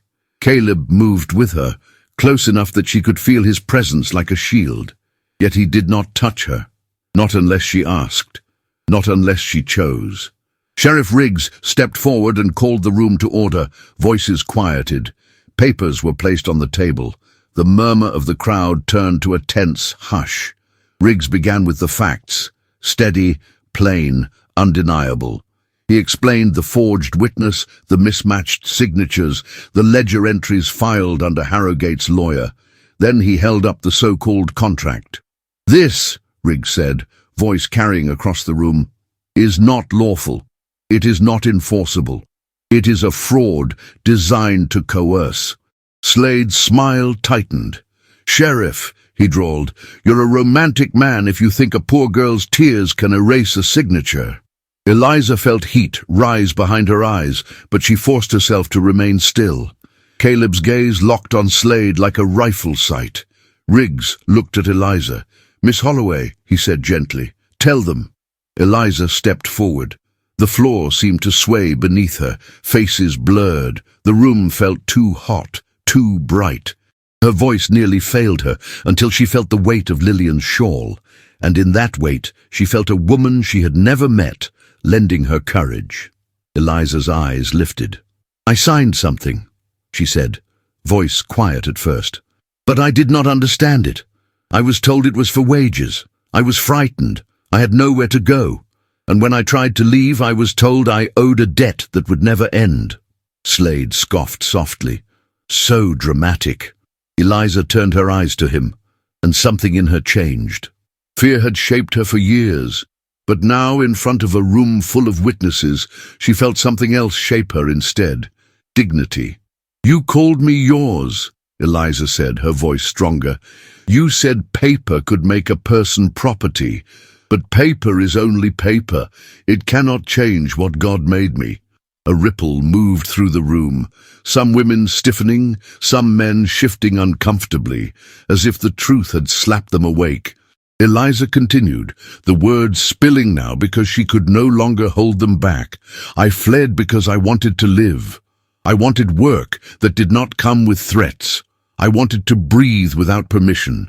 I came to this ranch and found something I never found before. Her voice shook, but she did not stop. I found safety. Her gaze flicked to Caleb, only a glance, but it carried everything she could not say in front of strangers. Gratitude, longing, and a trembling love. Slade's expression turned sharp. You're putting on a performance, he snapped, because you found yourself a man to hide behind.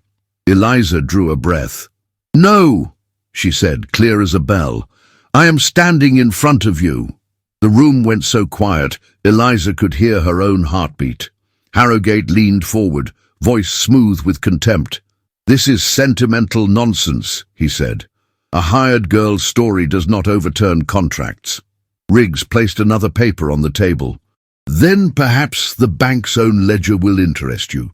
He read aloud an entry, one that showed Harrogate's lawyer had filed against Caleb's ranch with dates and terms that did not match the original note. The banker called forward, stammered and sweated, and finally admitted what everyone had suspected, but no one had dared say. Pressure had been applied.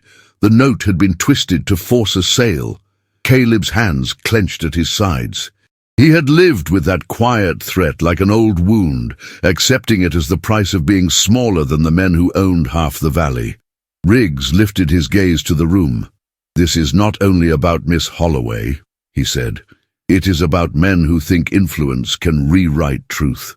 Slade's confidence wavered. For the first time, Eliza saw it. Fear in his eyes, small but real. Riggs stepped toward him. Henry Slade, you are under arrest for fraud, coercion, and falsifying county documents.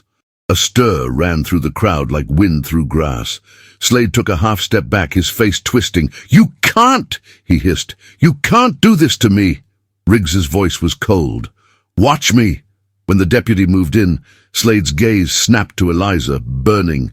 This isn't over, he spat. You think love makes you safe? Eliza's breath trembled, but she lifted her chin. No, she said, voice steady. Truth does. Riggs led Slade away. Harrogate rose with stiff, offended dignity, but the room no longer looked at him with the same reverence. The spell had broken. He left without another word, his boots loud on the wooden floor, as if he wanted the sound to remind everyone he still existed. When the doors closed behind them, the air changed. People began to murmur again, but the tone was different now, less certain, more ashamed. A woman near the wall dabbed at her eyes. Mrs. Danner, the shopkeeper, stepped forward and offered Eliza a small nod, quiet acknowledgement that felt like a door opening. Eliza stood suddenly exhausted, as if every word she had spoken had cost her blood. The room blurred. She swayed. Caleb was there instantly, careful as always. May I? He asked, voice low. Eliza nodded, and he steadied her by the forearm, the gentlest touch that made her want to cry for reasons that had nothing to do with fear. He guided her outside, into air that tasted like freedom. They walked a short distance away from the crowd, to the side of the building where the sound of voices softened.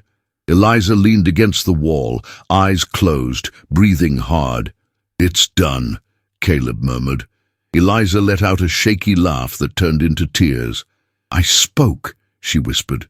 I spoke, and I didn't die.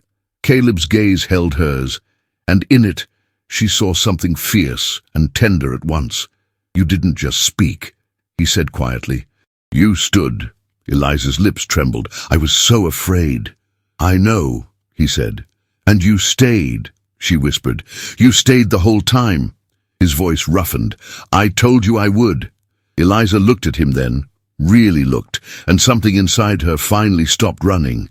Caleb, she said softly, I don't want you to protect me because you pity me. I don't want to be a cause you fight for.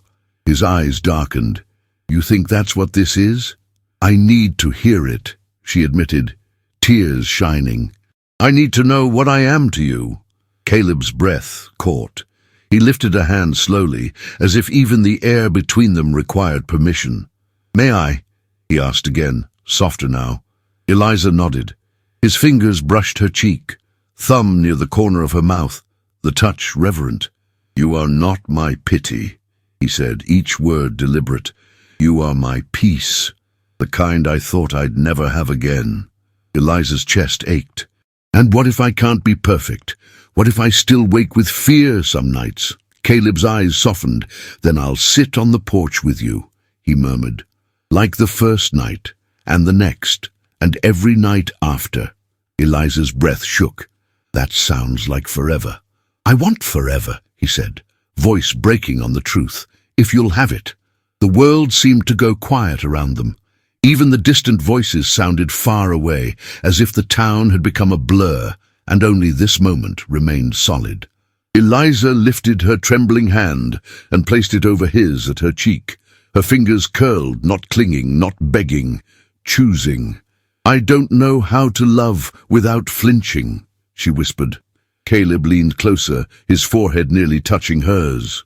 "Then we learn," he said, slowly, with patience, with all the time God gives.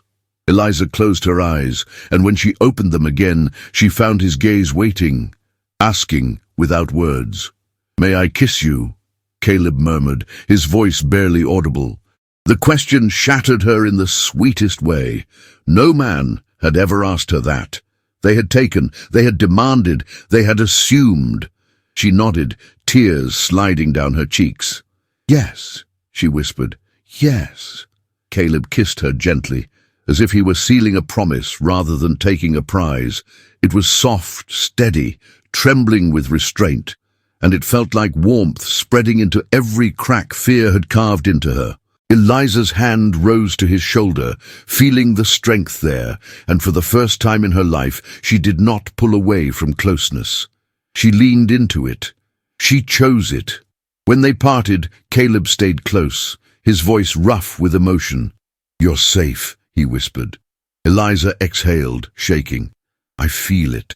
They returned to the ranch with the sun lowering behind them, painting the fields in gold. The wind was cooler now, carrying a hint of coming seasons. As they stepped onto the porch, Edie stood waiting with her arms crossed and eyes too bright. "Well," Edie said briskly, as if she hadn't been worried sick. "Look at you two, like you survived something." Eliza laughed softly, wiping her tears. "We did." Edie's mouth twitched, a smile she tried to hide. "Good! Now come inside before the night makes you foolish." Caleb and Eliza entered the house, and for the first time it did not feel like a place holding its breath. It felt like a home that had learned how to exhale. Later, when the lamps were lit and the sky beyond the window turned dark, Caleb led Eliza to the porch. The stars hung above them, countless and patient. He brought a lantern and set it beside her chair, the same warm glow that had once offered her comfort in the darkest hour. Eliza looked at it, then looked at him. "You told me light makes the dark behave," she said softly. Caleb sat beside her, close enough to warm her, careful enough to honor her. "It does." Eliza reached for his hand and held it without trembling. "Then keep it burning," she whispered. Caleb's fingers tightened around hers, steady and sure. "Always," he said, "as long as you're here." And in the quiet that followed, soft, full, unafraid, Eliza understood something she had never believed before. The past could chase her to the edge of the world, but it could not claim her anymore. Not with truth spoken, not with a man who asked permission to love her, not with a lantern in the darkness and a promise that did not require her to be anything but alive. The land had changed, though the mountains still stood as they always had, watchful, steady, ancient. The fields stretched wide and green where once they had been wild, the fences stronger now, the barns freshly painted each spring. But it was not the wood or the soil that told the story of time.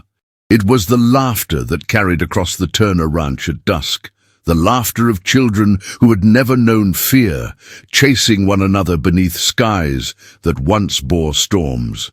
Eliza Mae Turner watched them from the porch, her sewing resting forgotten in her lap.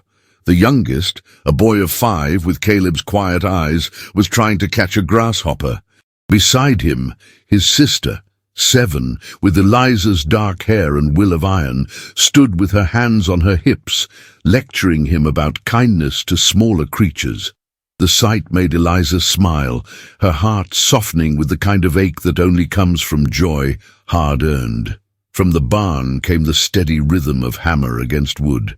Caleb was mending a gate, though he no longer needed to do such work himself. The ranch had grown, and so had the people who depended on it. But Caleb Turner never learned the art of idleness. He claimed he liked to hear the land answer back when he worked it. When he caught sight of Eliza on the porch, he paused, leaning on the fence. Even after 8 years, his eyes found her, as if every morning were the first time. The grey at his temples suited him. It made him look wise, though his smile was still the same. Quiet, knowing, and meant for her alone. "Wind's turning," he called. "Storm coming from the west." Eliza laughed softly. "You say that every time clouds pass over the ridge." He grinned. "And I'm right half the time." She rose, brushing her hands on her apron, and stepped down from the porch. Her skirt brushed against the grass. The shawl, Lillian's shawl, still around her shoulders after all these years. She had mended it carefully each winter, and though the fabric had thinned, it had become part of her, a memory she could touch. When she reached him, Caleb set aside his tools and drew her close. It was not the hurried embrace of youth, but something steadier, rooted. Their lives had been built on small, deliberate acts like this, touches that said more than words ever could. "You've got flour on your cheek," he murmured, brushing it away with his thumb. "And you've got sawdust in your hair," she teased. He laughed, the sound low and warm. "Then we're even." The wind shifted, carrying the scent of rain. They both looked toward the horizon, where the sky had turned silver-grey. It wasn't threatening, not anymore. To them, storms had become part of the rhythm of life, something that passed, something that fed the earth before it went quiet again. "How's the Southfield?" she asked. "Better than last year," he said. "We'll plant early this season." "And the new hands?" "Good men. One of them's a teacher too. Started lessons for the children in the bunkhouse on Sundays." Eliza's eyes brightened. "Really? Thought you'd like that," he said. Said it reminded him of what you started here. What she had started. The words carried weight, though he spoke them gently. After the hearing 8 years ago, Silver Creek had changed. It had not been quick or easy, but truth had a way of growing once it took root. The town council had opened a small school, funded in part by the ranch and in part by townsfolk who had once whispered her name with disdain. Now women came from miles away to learn letters beside their children. Even the sheriff, old Riggs, had retired the previous winter, leaving behind a county that no longer looked the other way. As for Henry Slade, his name had faded into the dust of memory. He had served his sentence in a distant prison, where the charm that once ruled rooms held no power behind bars. Rumor said he left the territory after his release, bound east with a limp and a bitterness that clung like smoke. Few spoke of him now. Eliza had forgiven him quietly, not for his sake but for her own. Some wounds did not vanish, but they no longer ruled her life. She looked again at the horizon. "Do you ever think about those days?" she asked softly. Caleb's arm tightened around her shoulders. "Sometimes," he said, "but mostly I think about what came after." She smiled faintly. "And what came after?" He looked down at her, his eyes filled with that same steady warmth that had saved her long ago. "You," he said simply. "You and them." Their children's laughter carried on the wind again, clear, bright, unbroken. As they watched, little Anna tripped and fell, scraping her knee. Before Eliza could move, the boy knelt beside his sister and offered his small hand. She took it without tears, standing with the quiet courage that came from growing up in a house where strength and tenderness lived side by side. "They're brave," Eliza murmured. "They take after their mother," Caleb said. She glanced up at him, pretending to scold. "And a little after their father." The rain began as a whisper, then grew louder, pattering softly on the porch roof. Caleb guided her back beneath it, and together they watched the world blur into silver. The children squealed, running toward the house, their laughter echoing through the falling rain. Eliza felt a pang of nostalgia, a sweetness laced with disbelief at how far they had come. She thought of the woman she had once been, the one who flinched at thunder, who slept with her boots on in case she needed to run. That woman still lived somewhere inside her, but she no longer ruled the days. She had been replaced by one who stood firm when storms came, who looked at the rain and saw life, not ruin. When the children reached the porch, Caleb scooped them both up, one in each arm. They shrieked and laughed as he twirled them before setting them down. "In with you," he said, "before you catch your deaths." Eliza followed, the smell of warm bread filling the air. The house had changed too over the years. New rooms, stronger walls, but its heart remained the same. The old lantern still hung near the door, the one that had burned through her first night there. Caleb had never put it away. Each evening he lit it, saying it reminded him that light could live through anything. As he hung it now, the glow filled the entryway, casting soft gold over the family gathered around the table. "Papa," Anna said suddenly, pointing to the window. "The lightning's coming." Caleb smiled. "Then we'll count the thunder, so it knows who's boss." Eliza laughed, shaking her head. "You'll turn them fearless." "That's the point," he said, winking. As they sat to eat, Eliza's gaze drifted across the room, over the faces she loved, over the small details that made this life theirs. She thought of the path that had brought her here, the fear, the courage, the moments when love had been the only steady thing left. And she felt, as she often did, that the truest miracles were quiet ones, the ones born not of fire, but of persistence. When night deepened and the children finally slept, she and Caleb stepped onto the porch once more. The storm had passed, leaving the air fresh and cool. The moon hung low, silvering the wet grass. Caleb leaned against the railing, his arm brushing hers. "Do you ever miss the road?" he asked softly. Eliza shook her head. "No. For the first time in my life, I don't want to go anywhere."